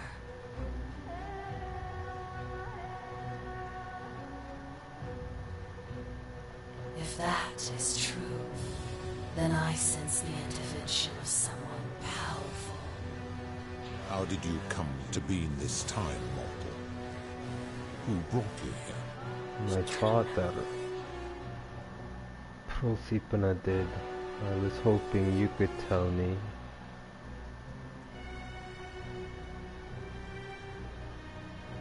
Proserpina did. That would explain why you first appeared in her shrine. But how is that possible? She has slumbered for 3,000 years.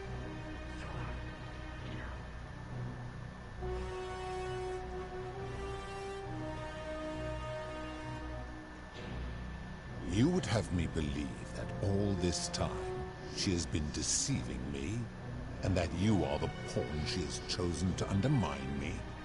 Then she has chosen poorly, because you are clearly a fool. However, you will make a fine statue. Do you really think you can wound me, a god, with that primitive weapon?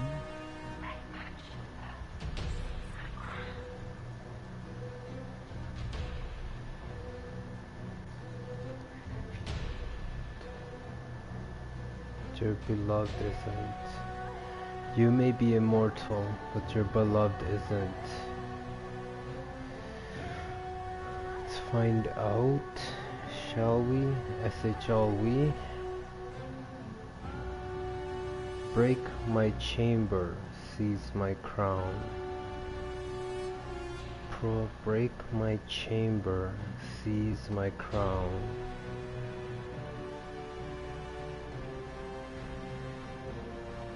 First you betray her trust, now you plan to kill her. Truly, you are a despicable creature. The many shall suffer for the sins of the one.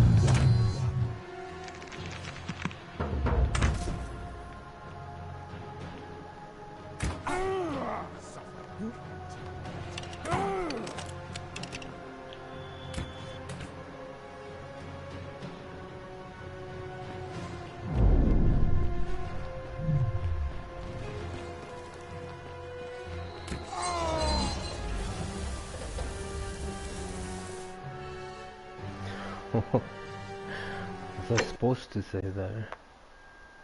I don't want to attack him.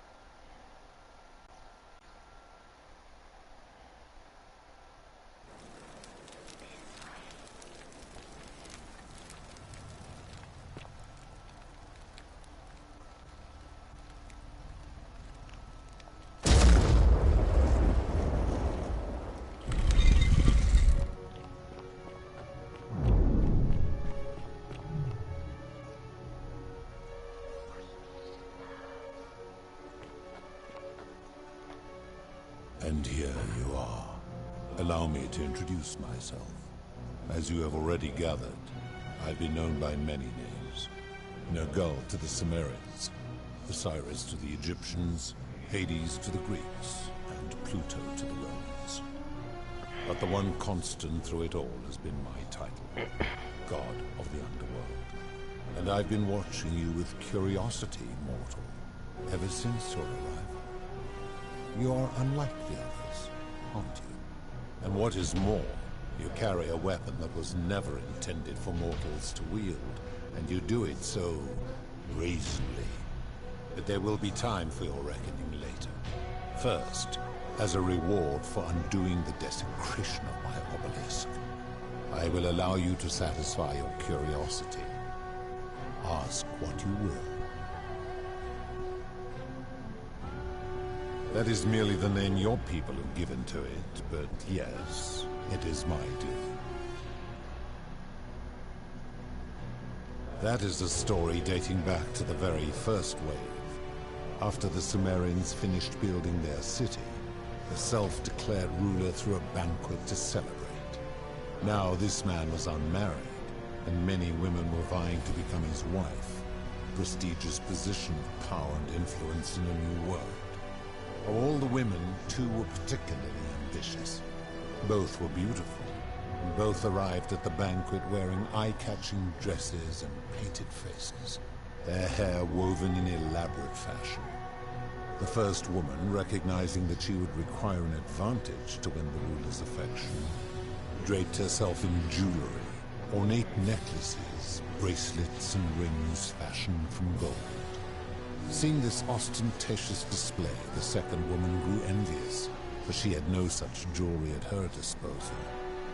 She prayed aloud to any gods that would listen to cover her in gold. And when her prayer went unanswered, she took matters into her own hands. While the others indulged at the banquet, the second woman summoned the first for a discussion in a quiet place. She checked that nobody was watching, and pushed her rival from the top of the ziggurat, where she broke her neck on the rocks below. But I was watching, and I decided to answer her prayer. I took the golden bow left behind by Diana, and I shot that woman in the heart, covering her from head to toe in a layer of molten gold. And I left her to stand there, that she might serve as a grim reminder of what befalls those who sin in my domain. But that was not enough, for the entire city was tainted by her sin, and the wager could no longer be won. So I had no choice but to wipe the slate clean. I gilded them all, to make way for a new wave, and began the wager again. And to this day, each of them, and all who came after, line the halls of this city, inanimate but conscious, suspended in time with only their sight and hearing preserved, so they may bear witness to and lament the folly of your kind for eternity, as silent golden sentinels.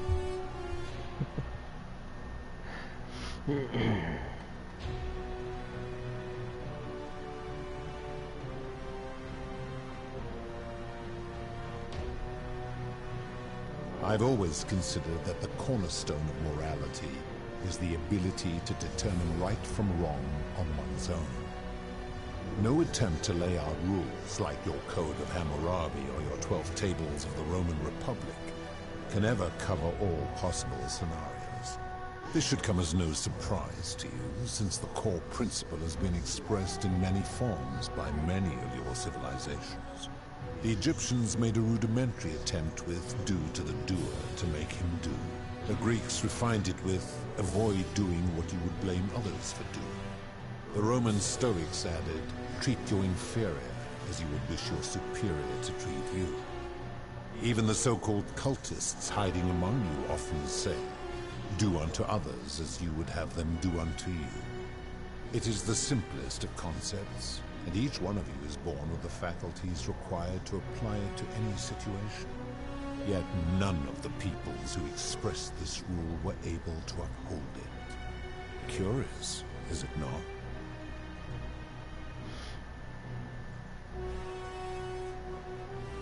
Doesn't seem... For you, perhaps.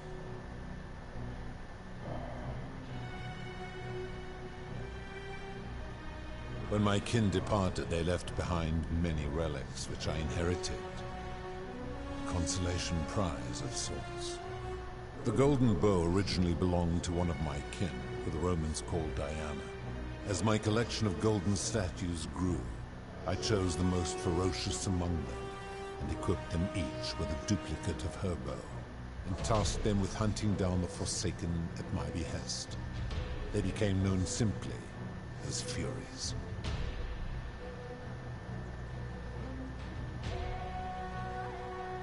I'm able to commune with all the statues in the city. Their ears are my ears, and their eyes are my eyes. If she was still conscious, I suppose she could, but she's not. Why do you ask?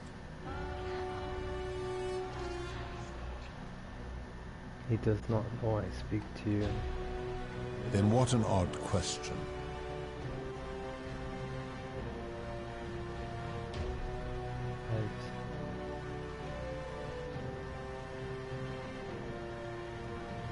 Do you plan to speak in sweeping generalizations, or are you going to give me an example?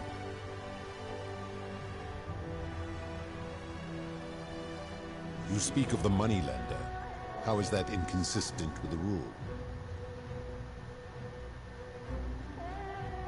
And he would never have signed a contract pledging his labor for 30 years. All he did was enforce the terms of a contract signed voluntarily by others.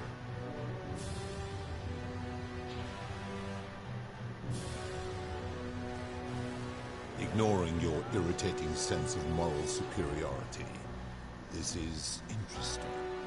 I'm curious, how do people escape poverty where you're from? I see. And how long might it take such a person to repay their debt? I fail to see how your system of loans is significantly different to a debt bondsman signing over his labor for 30 years.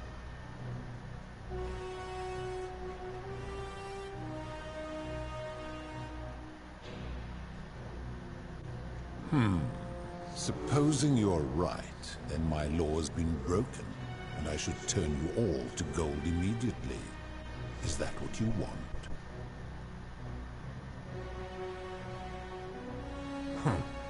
Now tell me, what other sins do you believe I have overlooked?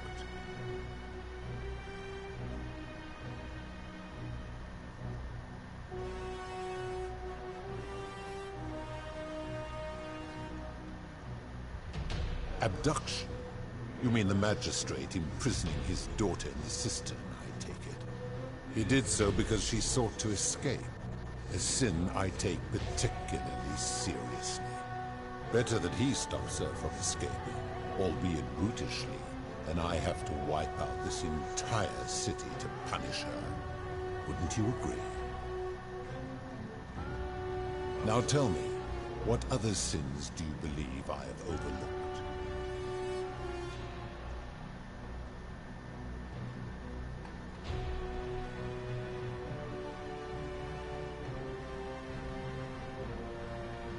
I've seen no such thing, but in any case, taking one's own life is a self-directed act. It is not one that is done to others, however they may be affected by it. Therefore, it cannot be said that one who commits suicide has done anything unto others.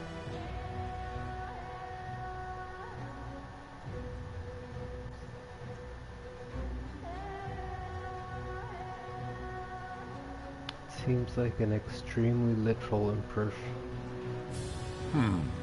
Supposing you're right, then my law has been broken, and I should turn you all to gold immediately. Is that what you want? Now tell me, what other sins do you believe I have overlooked?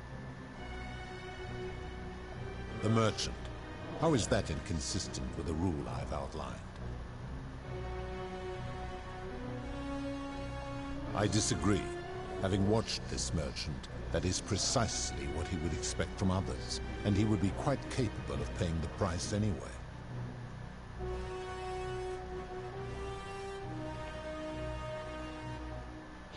You can't know what he would expect. Are you speculating? I disagree.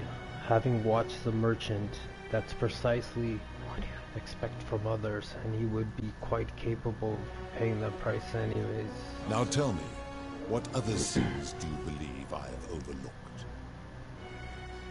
Experiments on the golden statues.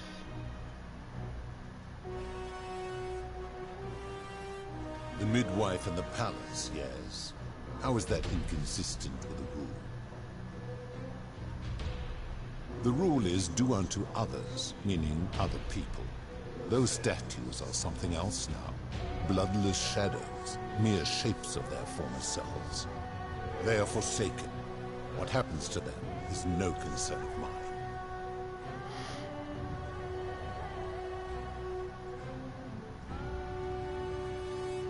Now tell me, what other sins do you believe I have overlooked? Do you honestly think you could do better?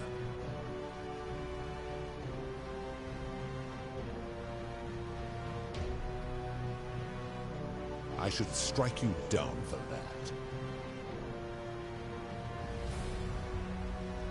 that. Now, did you have any other questions before your reckoning?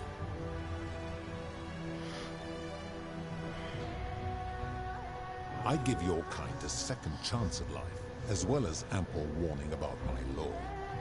And when you disobey, and you always disobey, you force my hand, bringing terrible suffering upon yourselves.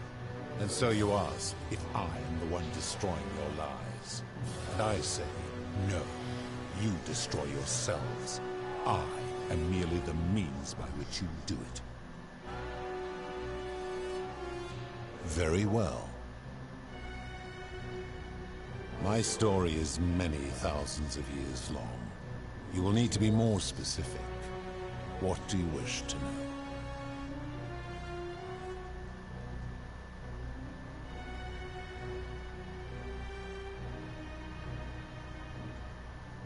It is a matter of perspective.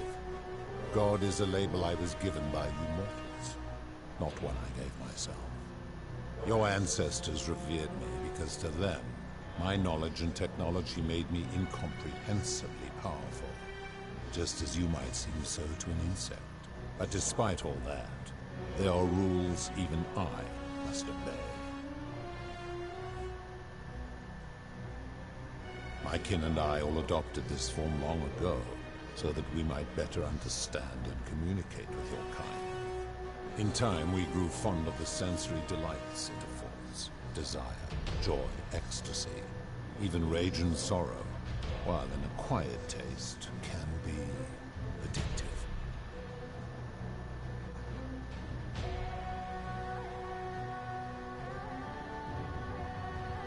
No.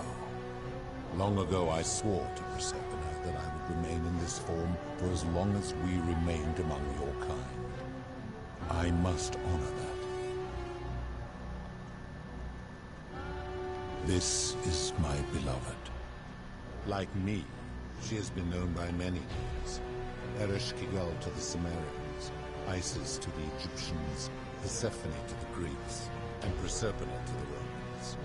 Or perhaps you might know her as the goddess of springtime, the cycle of life and renewal. See nothing of my whispers cannot know. Your gaze lingers too long. That is my servant. You would have met by the river, though she wears many faces and goes by many names. Kumutubal to the Sumerians, Kurti to the Egyptians, Charon to the Greeks, and Charon to the Romans. Her role is to ferry souls between the mortal world and this one, and to make their transition as seamless as possible. She earned herself the infamous, if erroneous, moniker, the Ferryman. You will talk more later. For now, ask your questions. As you wish. It has come to be known simply as the Underworld, and it exists because of a wager I made long ago. That is a long story, one that began over 3,000 years ago and continues to this day. You see, long ago my kin and I set out from our home on Elysium to search for other forms of life among the stars. We discovered your planet and witnessed your kind evolving from primates into something lawless and barbaric.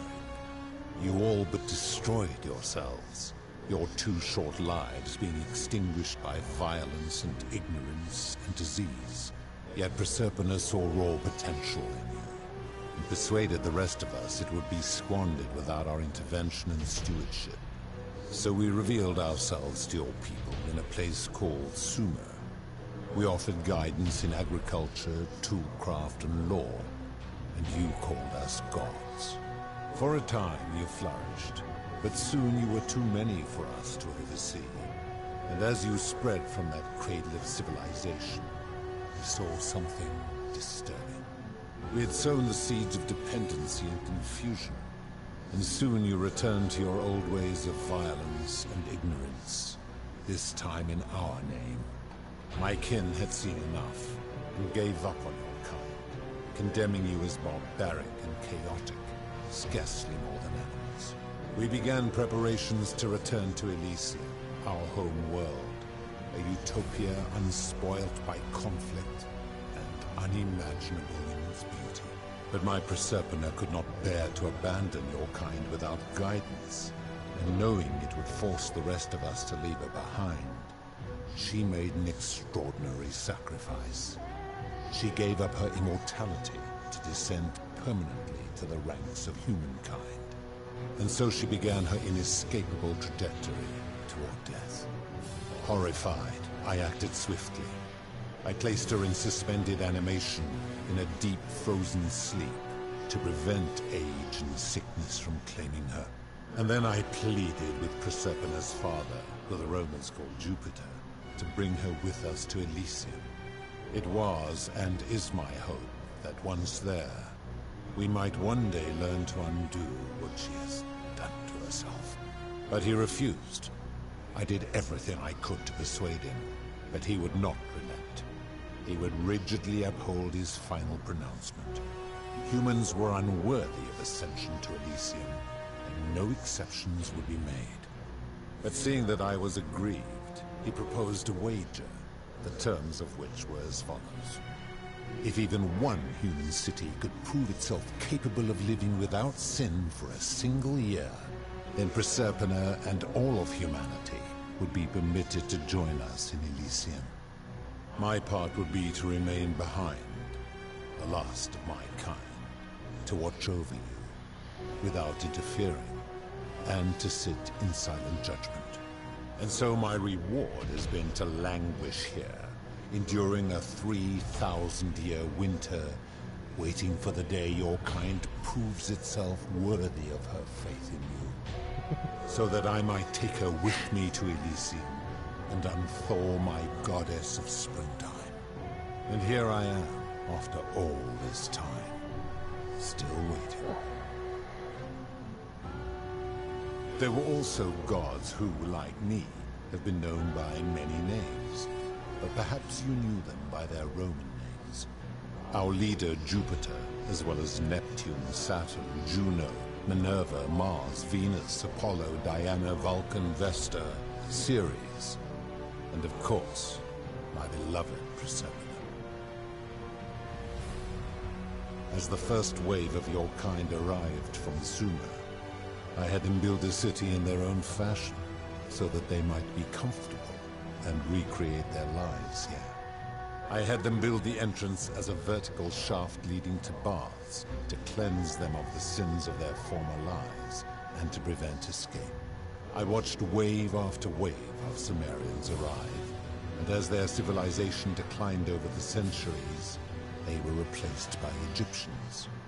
Of course, believing themselves to be the superior civilization, the Egyptians promptly built over what had been built before, and made all the same mistakes. After another 1,000 years, the Greeks began to arrive, and then the Romans, and they all did the same thing. They built upon the underworlds of their predecessors, renamed their gods, and ensured their foundations were forgotten. To ensure the wager was fair, it was important that my subjects were chosen at random. To this end, I had my servant distribute 1,000 tokens fashioned from silver, a rare element at the time, across all of Sumer. Whoever died while in possession of one of them would be located by my servant and ferried to this place, with no memory of how they arrived. As the tokens were discovered, they were traded, smelted, and fashioned into trinkets, and eventually coins, spreading to Egypt like seeds on the wind. Later, when they spread to Greece, they would come to be known as Charon's obol, or as coins for the ferryman. Some placed coins in the mouths of their dead, hoping they would awaken here, though they had no way of knowing which coins were fashioned from the original tokens. In fact, almost all of the tokens are accounted for, only 2 remain. And so after this wave destroys itself, as it is destined to do, your kind will have squandered the last of its potential to ascend beyond this rock, and Persepolis along with it. It is a regrettable story. One of the first men who came to this place was a king of Sumer, and a troublemaker. To be rid of him, I returned him to his people, on the condition that my servant erased his memories of this place. But the erasure did not take completely, and he told stories of this place as if describing memories of a dream. His tales were committed to writing, which came to be known as the Epic of Gilgamesh, and his words were twisted and distorted over generations. Later, the Egyptians would adapt Sumer's stories of the underworld, making them wildly intricate and labyrinthine. Their Book of the Dead and Book of Gates bore less and less resemblance to this place, in their priests' pursuit of profit. Then, when the Greeks began to arrive, they proved far more cunning, and in a series of incidents that will not be repeated, 5 of them escaped. A warrior named Hercules, 2 kings named Sisyphus and Theseus, a poet named Orpheus, and a Trojan named Aeneas. They each told embellished tales of this place, how to get here, and how to escape. And so from Sumer to Egypt, Greece to Rome, your kind has always told each other stories about this place, though each story contained only a seed of truth. Of course. Good. Then now it is time for your reckoning. Only, it seems, something is wrong. It has long been within my power to see into the hearts of mortals and weigh their deeds in life. But when I peer into you, I see only a blank slate, as if you did not exist until you appeared in this city. How is this possible? Charon, where did you find this one? I do not remember ferrying you. How did you come here?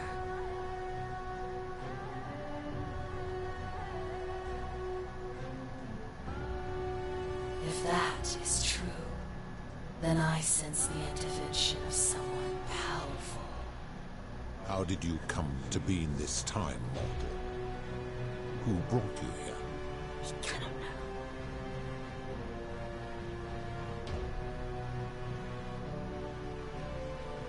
I do not know. My kin departed long ago, and Persepolis slumbered for 3,000 years.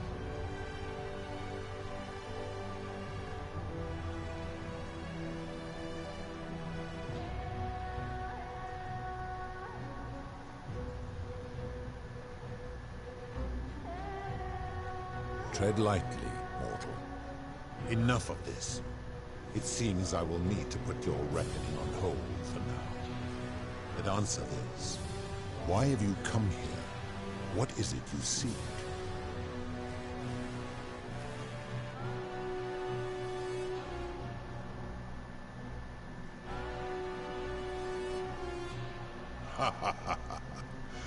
Your hubris is amusing, so I will allow you to make your case. But I warn you, if you anger me or waste my time with lies or wrong-headed arguments, you face death here. So, tell me, why should I put an end to the so-called Golden Rule?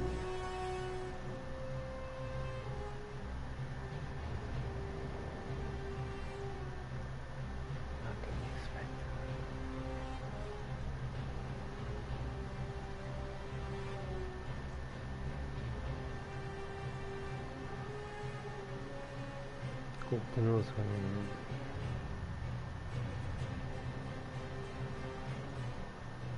That is a very serious accusation, mortal. What sin have I committed? What evidence do you have to support it?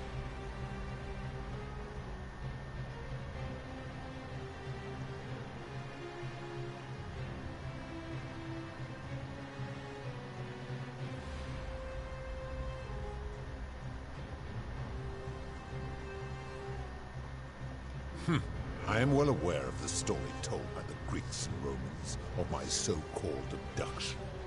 It is entirely unfair. My love was dying, and I intervened the only way I could to save her life. What would you have done? It was an act of rebellion against the others. She knew I would have to act to save her, and I did because I loved her. I love her still.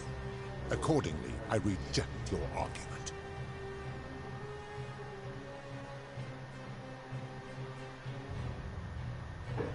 These people were all dead when my servant found them.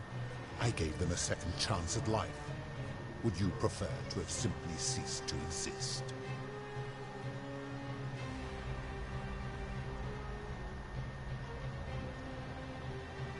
Then you still have the option to end your life should you wish. And you are no worse off than if I had not intervened.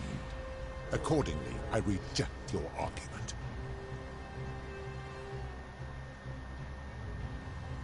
Every one of those people was guilty of failing to ensure their peers lived virtuously. They failed collectively, and so they were punished collectively. The Romans understand this, as did the Greeks before them.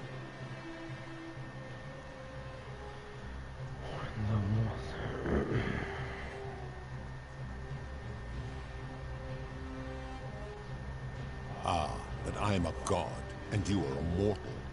Why would you expect me to treat you as I treat my own kind? You are not a peer. You are not a respected equal. Let me ask you this. Do you treat insects as you wish to be treated? Do you care for their well-being as you would your fellow man? Do you ensure they have food and shelter and protection from predators? Do you give them rights? Of course not, because that would be absurd, just as it would be absurd for me to treat your kind as equals.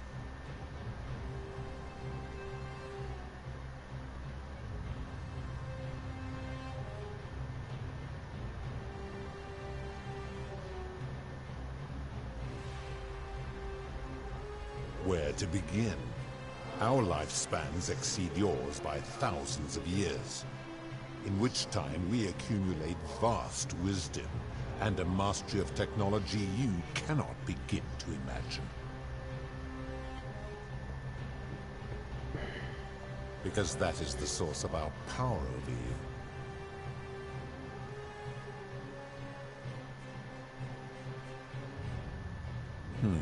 You could say that.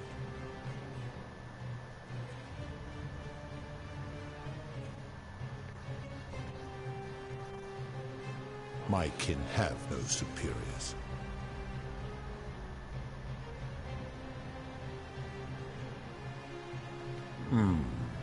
That is true. Go on. Make your point, mortal.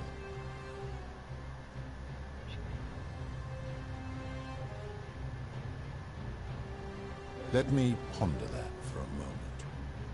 If you are right, then it would follow that all this time I have been in the wrong. But no. very thought of it grieves me. How can I accept your argument, when doing so would make me a tyrant and a monster?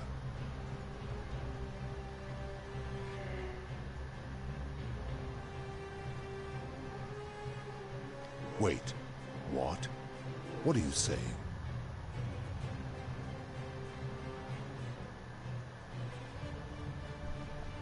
You have spoken eloquently, and yet, if what you say is true, it follows that my wager was fatally flawed from the beginning. But that would mean Jupiter, Proserpina's father, who knew more about you than anyone, proposed a wager I could never win. Why would he do that?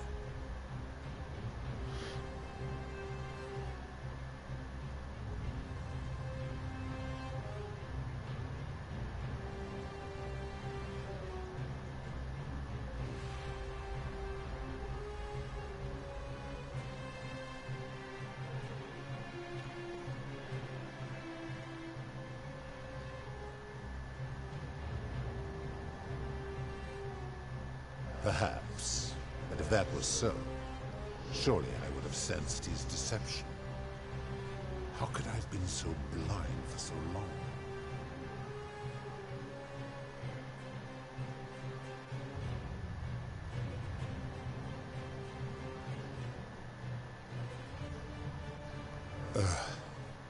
Your words sting me, mortal. Scorpion. Perhaps it is what I deserve. Scorpion. As difficult as this is to admit, I have suspected as much for a long time now. And I cannot deny it any longer. I've been so fixated on taking my beloved to Elysium that every time one of you sinned, it wore away my hope of being with her again. In time, I began to despise your kind for making her believe that you could ever be better than you are. But my rage was not born of malice. Quite the opposite. Everything I have done, I did because I loved her. Who knew this empathy of yours, which you celebrate so much, could have such a dark underside? This has gone on too long. It is time for me to let go of this form, of her, of all of you. But know this. If I abandon the wager and leave for Elysium, neither she nor your kind may ever ascend. Know this, if I abandon the wager for Elysium, why can't we go to Elysium? We just want to return to the...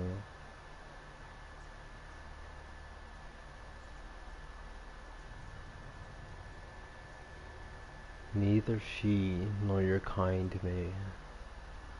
But know this, if I abandon this wager and leave for Elysium, neither does. Very well. I will have Charon make arrangements to ferry the others. But as for you, be aware you will be separated from the rest. Once this exodus begins, the events that brought you to this moment will never have taken place, and you will have created a paradox. What will become of you is difficult to predict, but that is the risk you have taken by interfering in the natural flow of time. Now, are you ready? Farewell, mortal.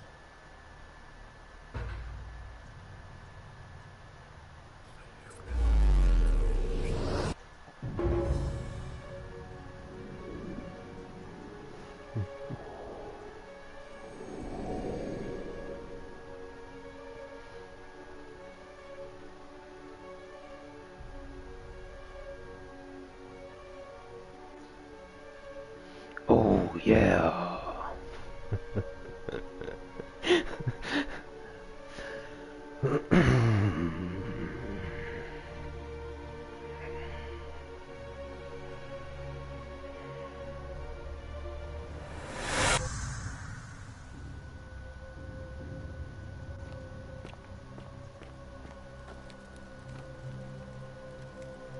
Oh. Hi there. Gave me a bit of a fright. Thought I was in here alone. I'm Al. Well, here I am. I'm sorry, I didn't catch your name.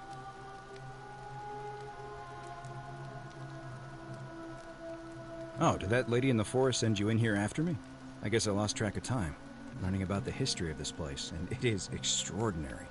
I'm fairly certain you and I are the first people to set foot in this city for about 2,000 years. Fortunately for us, the last person in here was a Roman man named Gallerius, who inscribed an account into a tablet. Apparently, there was a community of 20-something people trapped in here, and living in fear of a curse they called the Golden Rule. They believed that if even one person sinned, an unknown god would cast them all into gold, like the 1,000 people who'd lived here before them.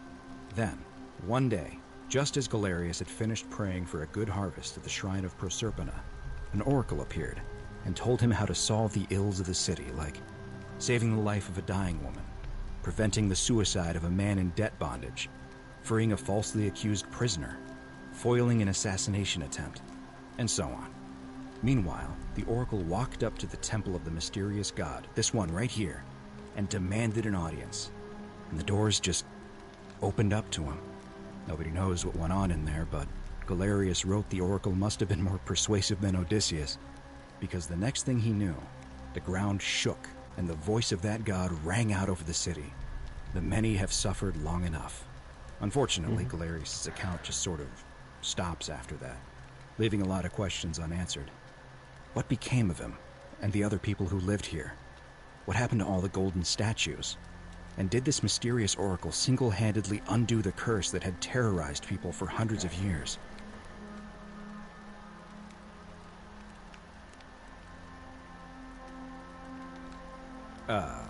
What? Oh, I see. For a moment there I thought you were serious. Anyway, I think I found a way out through the aqueduct that brought water into the city. Follow me.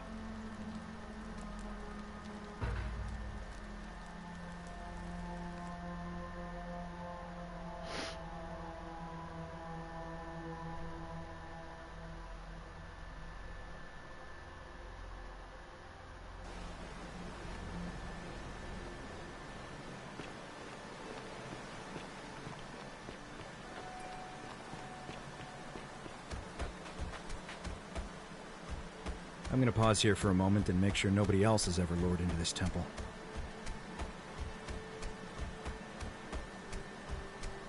You go on ahead. I'll be there soon.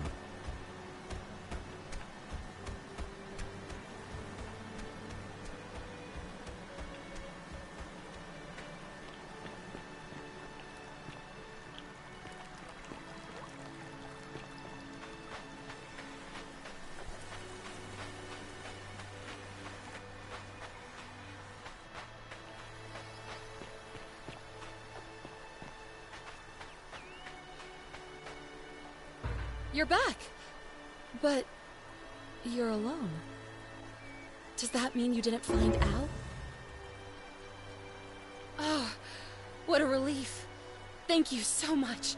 I was beginning to think you'd both become trapped in there. Why don't you tell me what you discovered while we wait?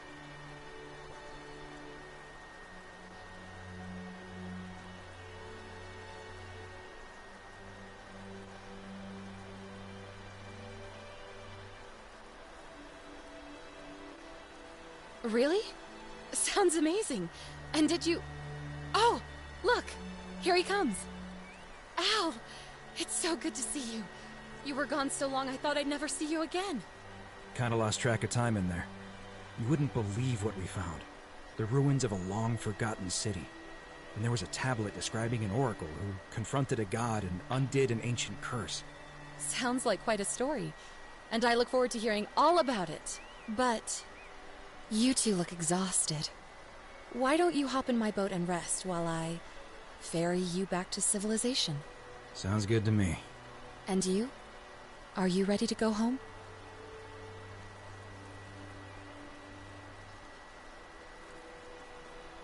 I am at home. I'm in my father's house.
Hey, you made it.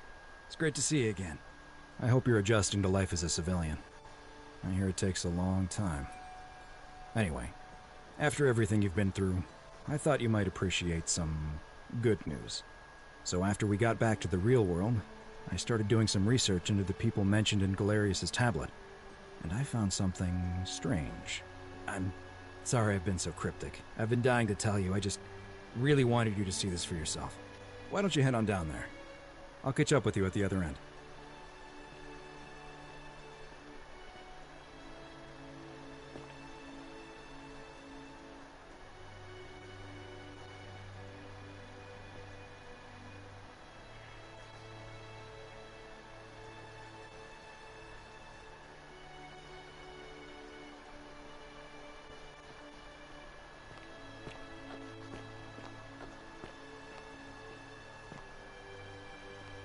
Oh, there he is.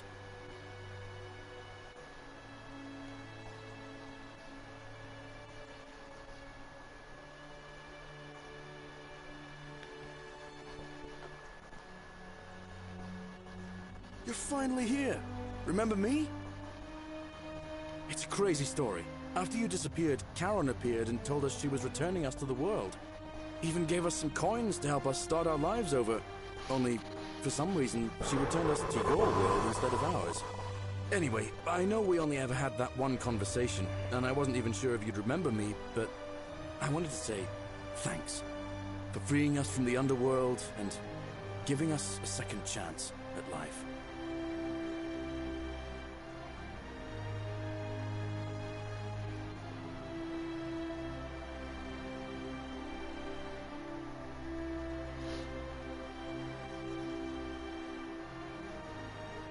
Oh, I used Karen's gift to buy a farm in Umbria. Got a villa on it too, with enough room for Dooley. Roundly every night.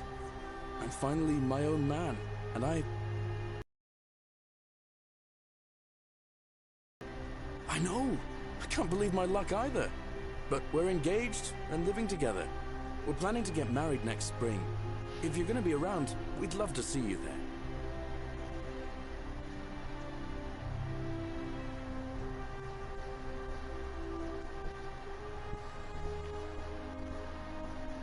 Of course. There's a whole museum full of people waiting for a chance to thank you, so you'd better keep moving. We'll speak again soon, my friend.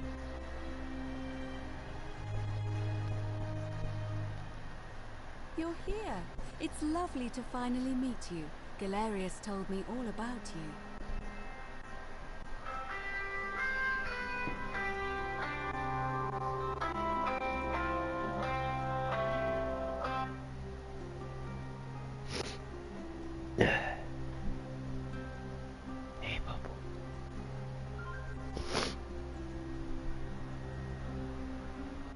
So, you're the hero who somehow vanquished the last of the Roman gods. As I'm a priestess, you realize you've put me out of work. I'm just teasing. Actually, and it still feels a little sacrilegious to say this, I'm finding life after religion quite enjoyable. Gallerius and I are engaged and expecting.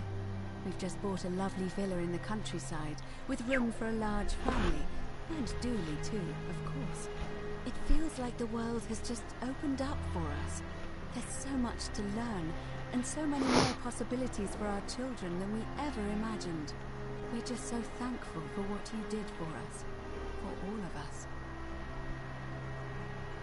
Oh, it's sweet of you to ask. She recovered nicely. In fact, she's here somewhere, if you'd like to ask her yourself.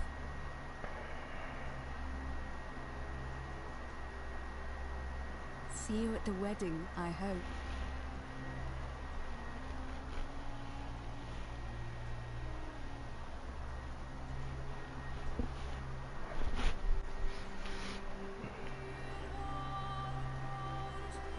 Hello, I'm Dooley. Gallerius said you're very nice and a big helper. Thank you for getting us out of the bad place. I didn't like it. I live at Gallerius and Equitia's house. They look after me now. and help me remember when I forget things, like brushing my teeth.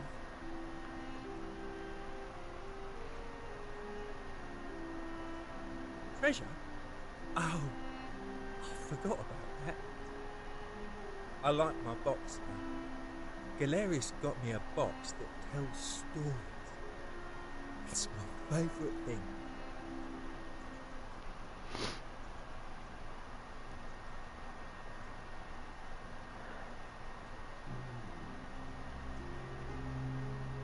Bye-bye. Yeah, Babu. You did it.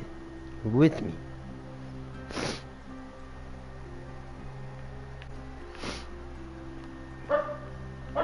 Almost, Babu.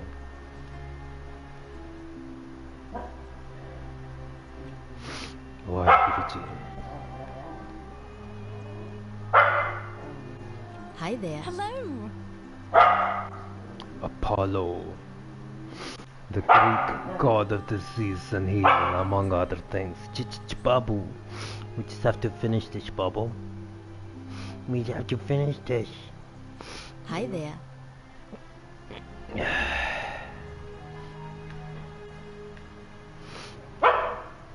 You're the Oracle, right?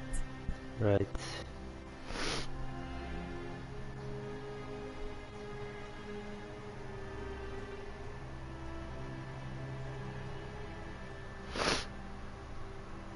TheSunsRay is better. Oh, of course, sorry. And I never got a chance to thank you for telling Gallerius how to save my life. And of course, getting me and all of us out of a terrible situation. Oh, I barely recognize myself. I'm living in a house share in London with my wonderful girlfriend. And I'm studying English at university. Eventually, I want to travel the world and write about it. Turns out, it's about 30 times bigger than the Roman Empire ever was. Did you know there are entire continents Rome never knew existed? And you can travel almost anywhere in an aircraft, which is rather like flying on a Pegasus, but much more comfortable. Oh, sorry, you already know all that, of course. I'm just so excited. There's so much to see and learn and write about.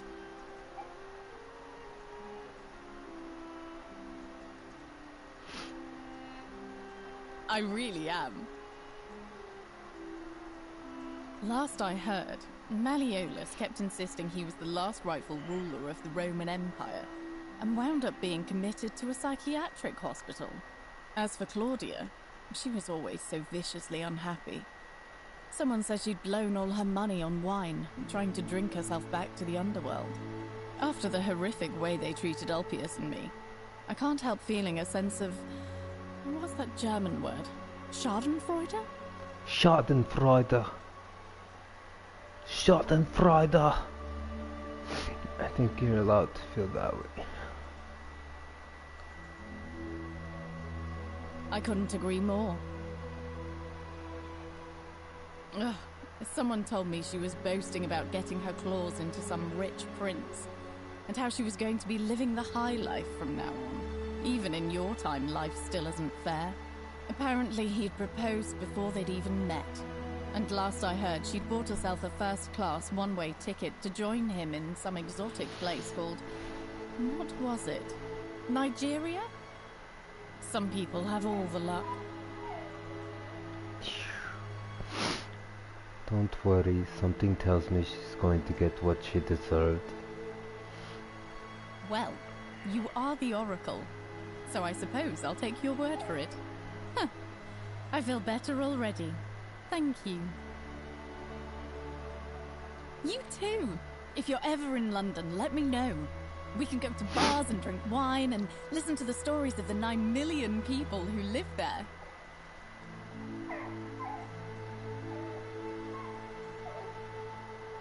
You're welcome.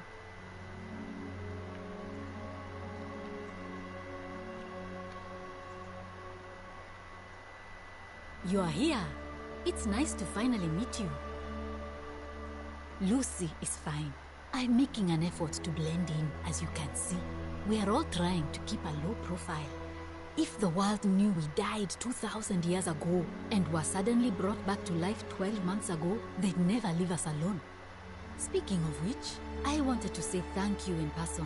I'd say the gods smile on you, but I hear you drove the last of them off. So... I'm studying to get into medical school. As much as I resented the responsibility of keeping everyone in the city alive, when it ended, I realized I missed it. So I guess I'll just keep saving the world, if begrudgingly, one patient at a time. You too, don't be a stranger.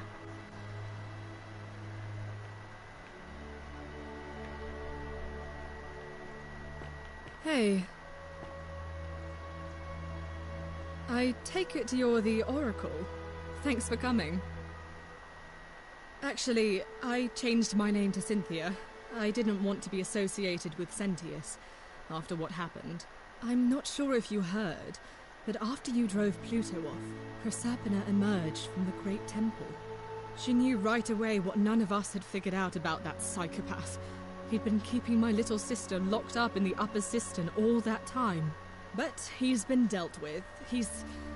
you know what? The important thing is, we'll never see him again.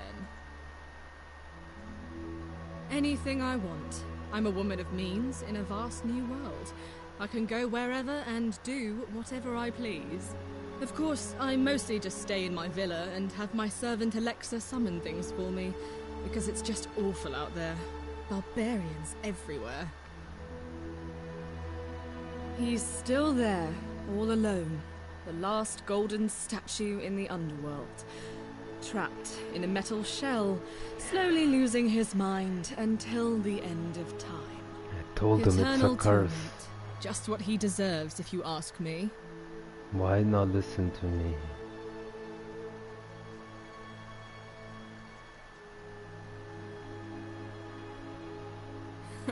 Then I suppose he got his wish. You too. See you around. Evening.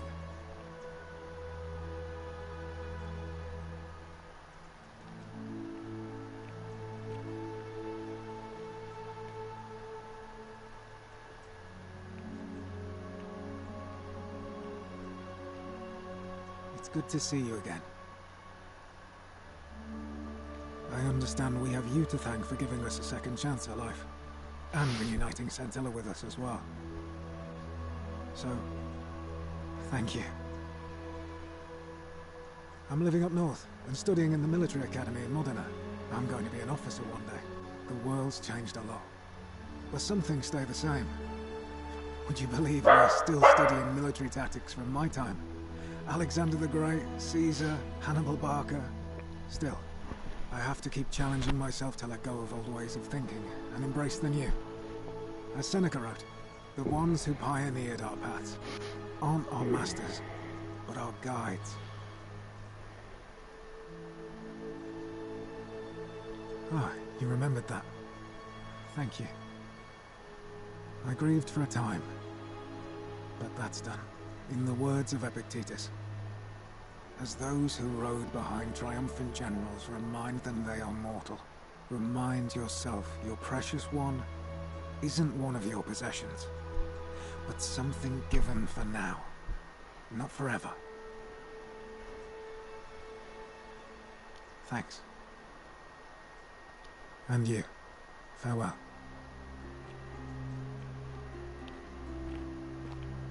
Hey.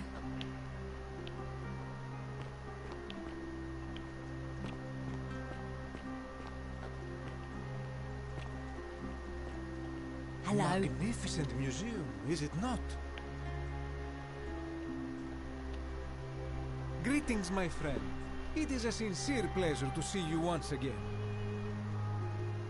I am told we have you to thank for freeing us from Hades, and for that, I am most grateful. I am reacquainting myself with Greece. It has changed so much over the last 2,000 years, I barely recognize it. This is at once heartbreaking and thrilling. Perhaps one day Once I have seen all of this new Greece and sampled her delights, I will settle down in Santorini in a villa overlooking the Azure-Aegean Sea. I hope you will join me there and regale me with the story of how you faced off against the fearsome god of the underworld and won.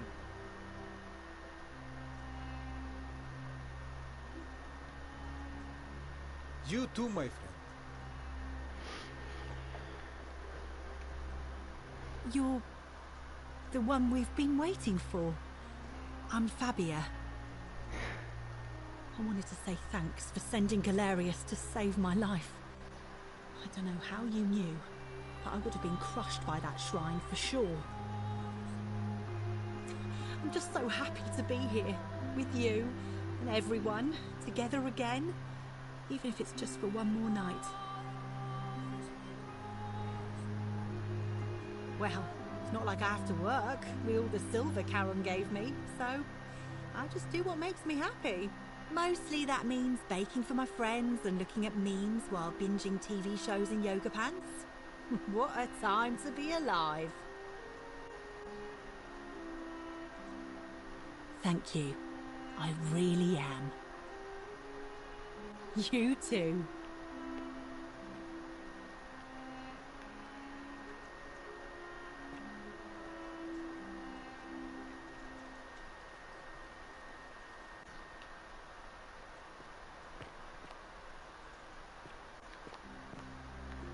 Greetings.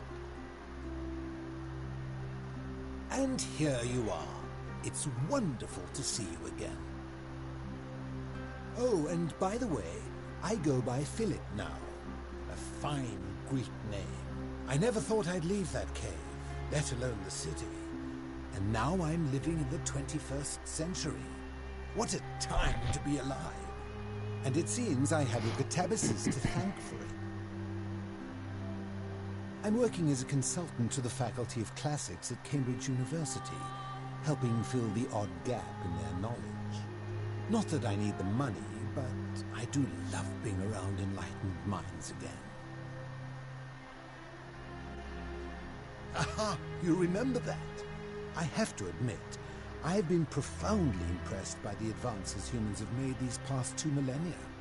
The sum total of human knowledge available at our fingertips, miraculous modern medicines, and a series of prosperous democracies. Your contemporaries have come further toward utopia than I ever thought possible, though there's still a way to go.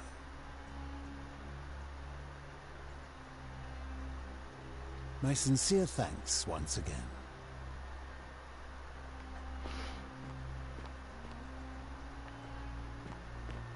Some soiree, innit?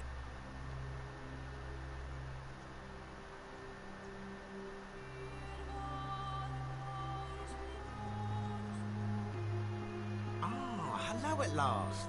You must be the oracle I've heard so much about. I'm Dacius. Listen, I wanted to express my sincere appreciation for what you did. If it wasn't for you, I'd never been able to sell all those useless old relics I accumulated. Whatever you did in that temple made me a very wealthy man. Thank you.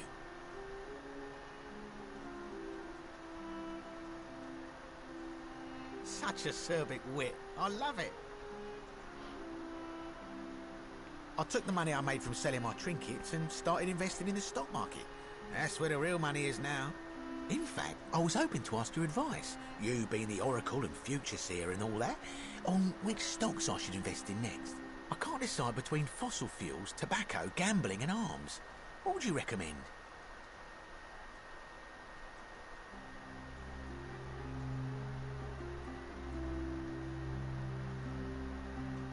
Oh, don't be like that. You can tell your old pal Dacius. I won't take no for an answer.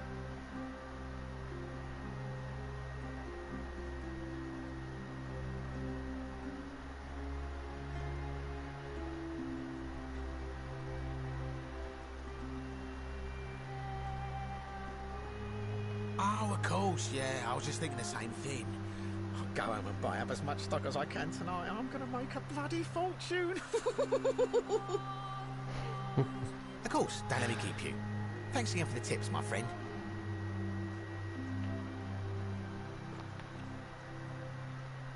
Good evening. Hello there.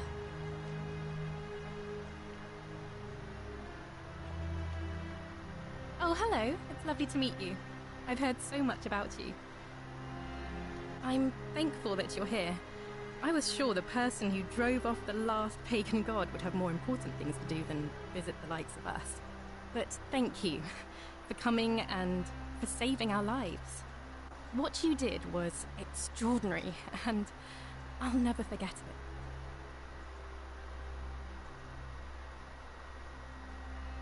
I'm living in Rome again, in a charming little flat by the Tiber. Not far from my old place. Oh, and I'm training to be a crisis counselor. After you sent Gallerius to persuade Ulpius not to take his own life, I was inspired. I just want to spend the rest of my life helping people, like you helped him. Thank you. That means a lot. And you. Oh, and I hope this isn't too forward, but some of us are going out for a drink after this, if you'd like to join us. All right. See you later, I hope.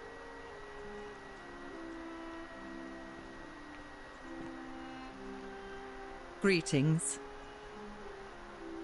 Thank you for your kind words and for liberating us all. In all the time I was in the underworld, I never once imagined that I might end up in a place so much like Elysium. I'm recovering. Octavia was kind enough to let me stay with her for a while, at least until I'm well enough to be independent again. Ah, you remember that.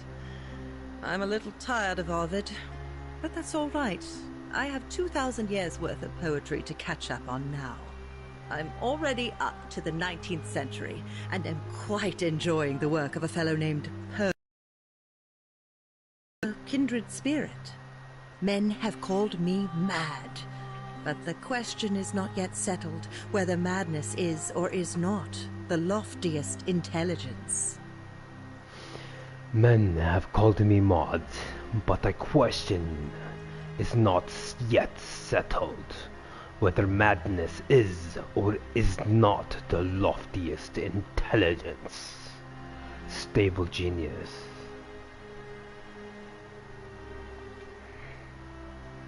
And you. Farewell, friend. Thank you.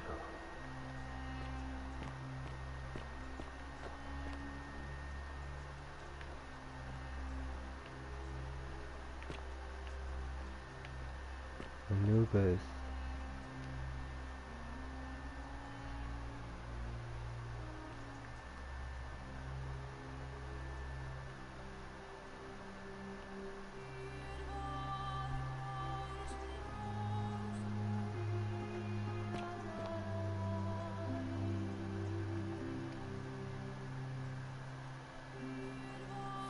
Plundered any more tombs lately, my friend?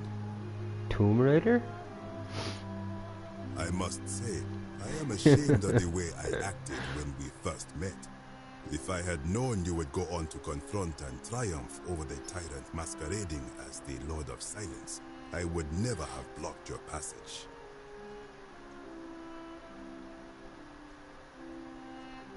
You are most gracious. I too would like to offer my thanks for releasing us from that place, and for your role in bringing us here. This world is truly wondrous. For a time, I returned to Alexandria, but they have no need of another fisherman, and I came to see there is nothing for me there. Instead, I have decided to follow the custom of your youths and backpack the world. It is a great adventure, and I have met many people from many cultures. I spent the first 25 years of my life avoiding the 42 sins that would deny me access to the afterlife. Now, I think it is time I had some fun.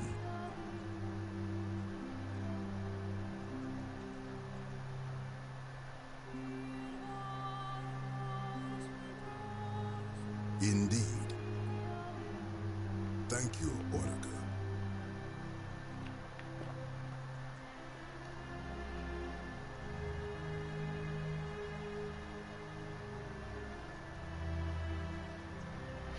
I am born in the year of the goat. What is up?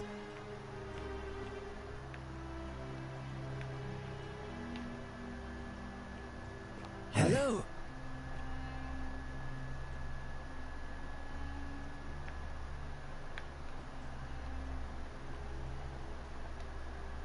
It's so nice to finally meet you. I've heard so much about you. I wanted to thank you personally for getting us out of there. And for helping Rufus come to terms with himself. He may come off a little gruff, but once you get past that, he's a lovely fellow. I'm studying to be an architect again, and living with Rufus in our beautiful flat in Rotterdam. Just down the river from Nijmegen, where I grew up. Of course, it's improved immensely since I was there last. Gleaming futuristic buildings and clean streets, full of educated, accepting people. You natives of the 21st century have no idea how fortunate you are. You too. If you're ever in the Netherlands, we'd love to show you around. It's the least we could do.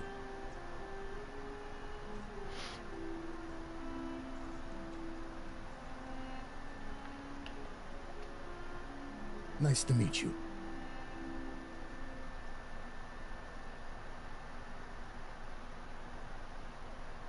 I go by Rufus now. Roofies? New start. New name. Oh, and that's a toot. Thanks, by the way, for what you did. Sorry, I'm no good with the mushy stuff. I live with Virgil in Rotterdam, not far from where he grew up. It's very destroyed in the war, and it rebuilt itself. Good place for a fresh start. Haven't decided what I'm going to do with my life yet. One adjustment at a time.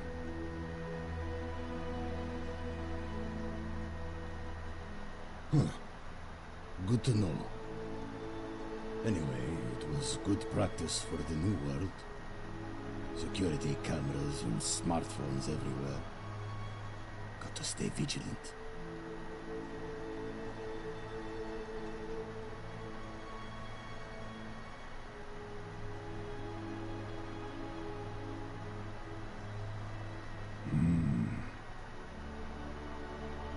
You too. Look us up next time you're in the Netherlands. We're grateful. Oris. We meet again. Oh, I go by Gabriella now. I didn't want to be reminded of that monster every time I heard my own name. And I wanted to say thanks, and no hard feelings, for leaving me in that cistern when you did. I know it must have been a difficult decision, but it was the right one.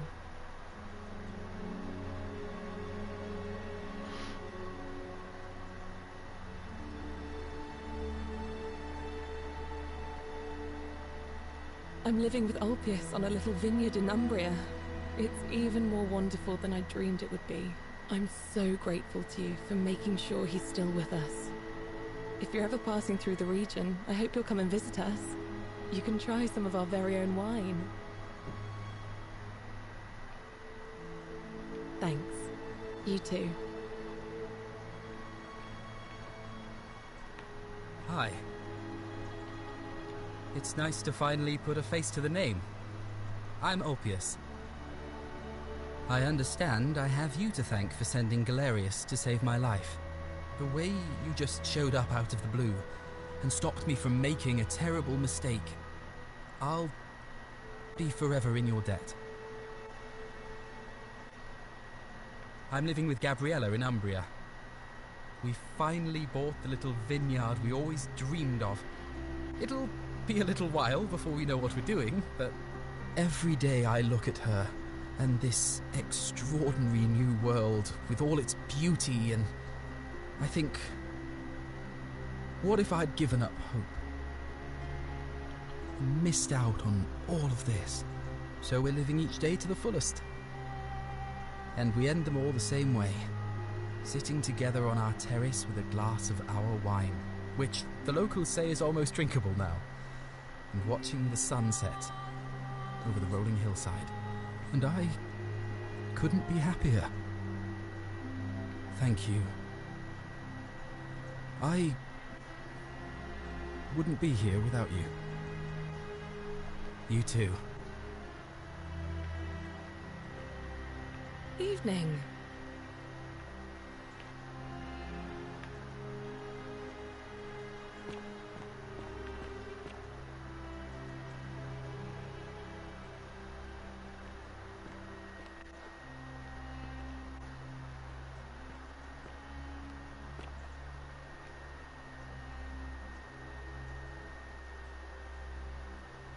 Metal dice tower designed to stop people from cheating when they roll dice. Clearly created be a problem among Romans.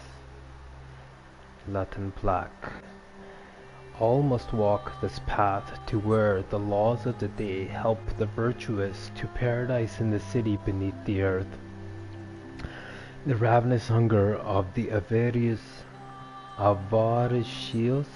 is salted at the banks of the stream, but in vain, for none may return. Christian. A block of wood with each carving into Greek symbol adopted by the Christians as a secret symbol of their faith.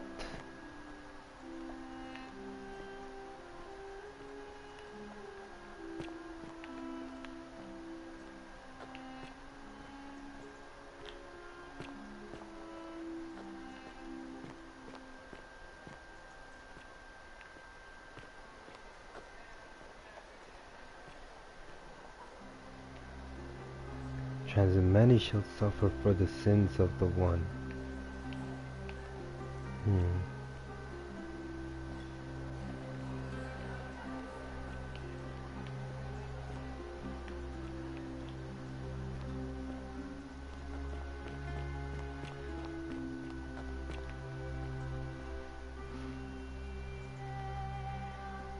Hades, lords of many.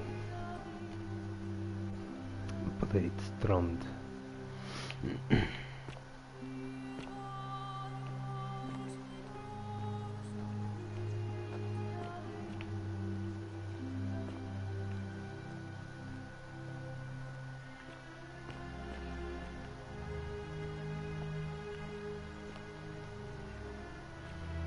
Ancient secrets.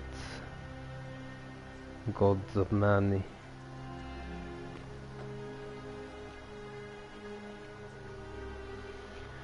The sins of the one shall become the suffering of the many.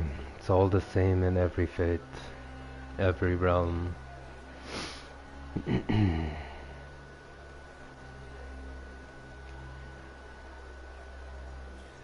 A plaque bearing the inscription Nergal, the first one, the Sumerian Conan.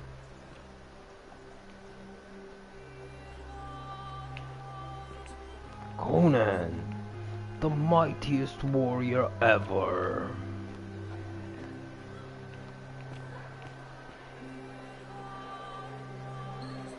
There you are.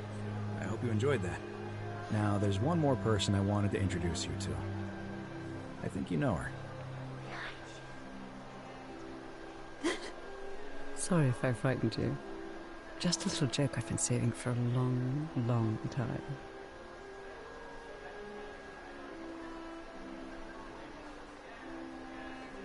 Allow me to introduce myself properly. I am Proserpina, former goddess of the cycle of life and renewal, and now a regular mortal. I wanted to meet you in person, and thank you for freeing all these people, and me. I hate to think what would have happened to us without your intervention. Indeed. Suffice it to say that while Pluto was controlling the eyes and ears of each golden statue, I was able to control their tongues, and whisper to you when he was distracted. I am sorry my messages were so cryptic. There were only ever brief windows in which I could speak to you without being detected.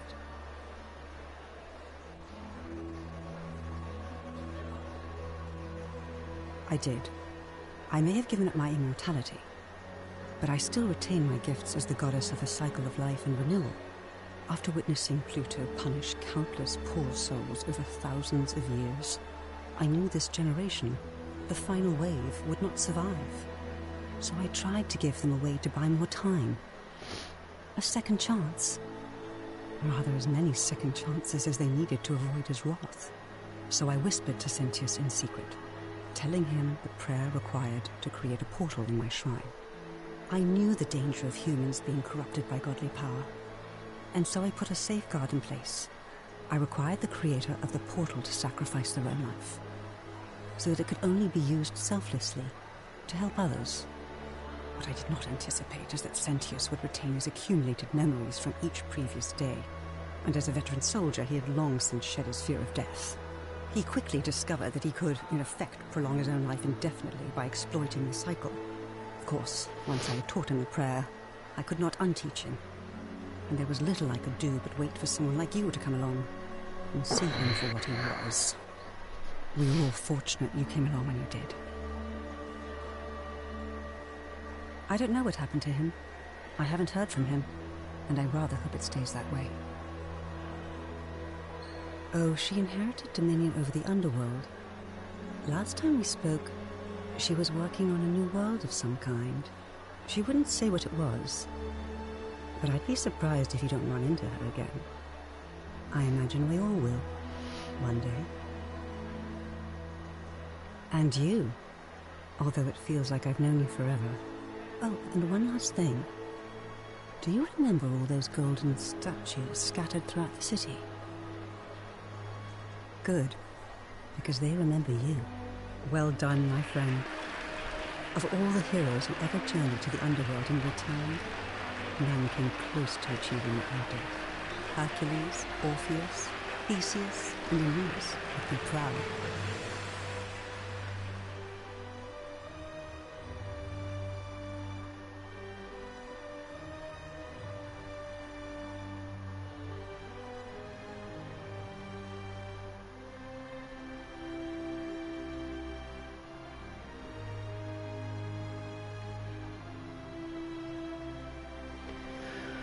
Oh man, felt like that was just for me.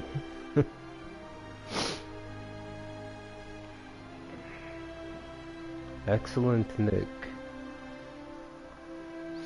Alexander and John.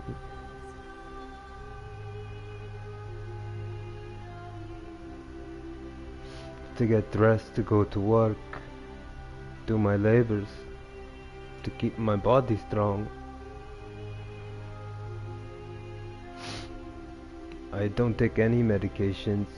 I don't go to any doctors.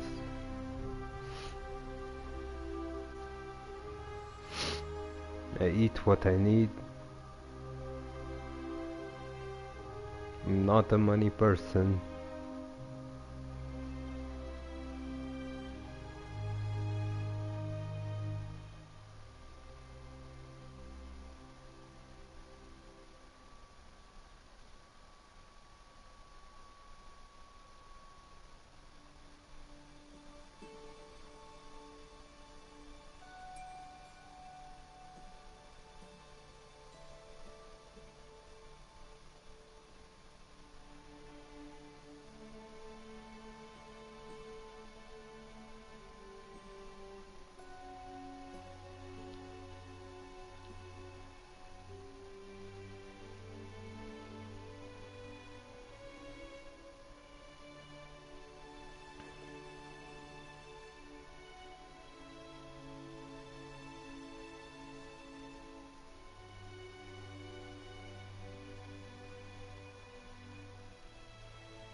Almost Bobo.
Almost Bubble.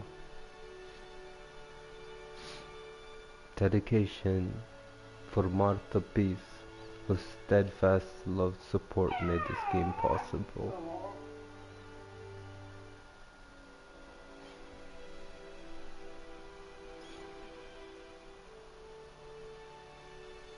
A message from the developers. We hope you enjoyed The Forgotten City. We'd love to make even better games in the future.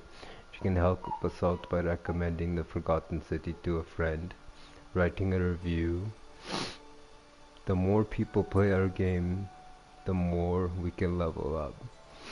And if you'd like for us to be the first to know when we announce the next project, please connect with us here.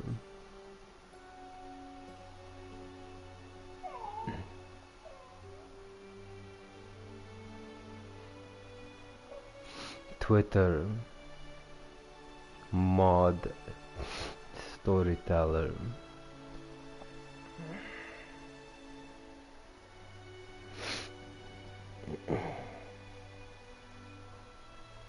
I know you didn't want me to. You wanted people to play their own experience. I'll send this to you so you can watch it.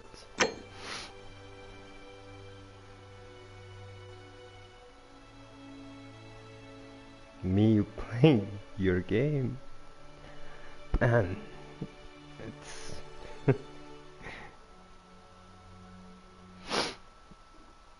yeah, Bobo.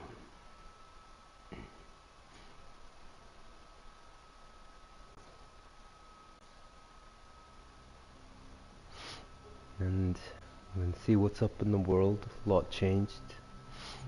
Some major stuff actually happening in the world. This will be an energetic update for sure. Alright.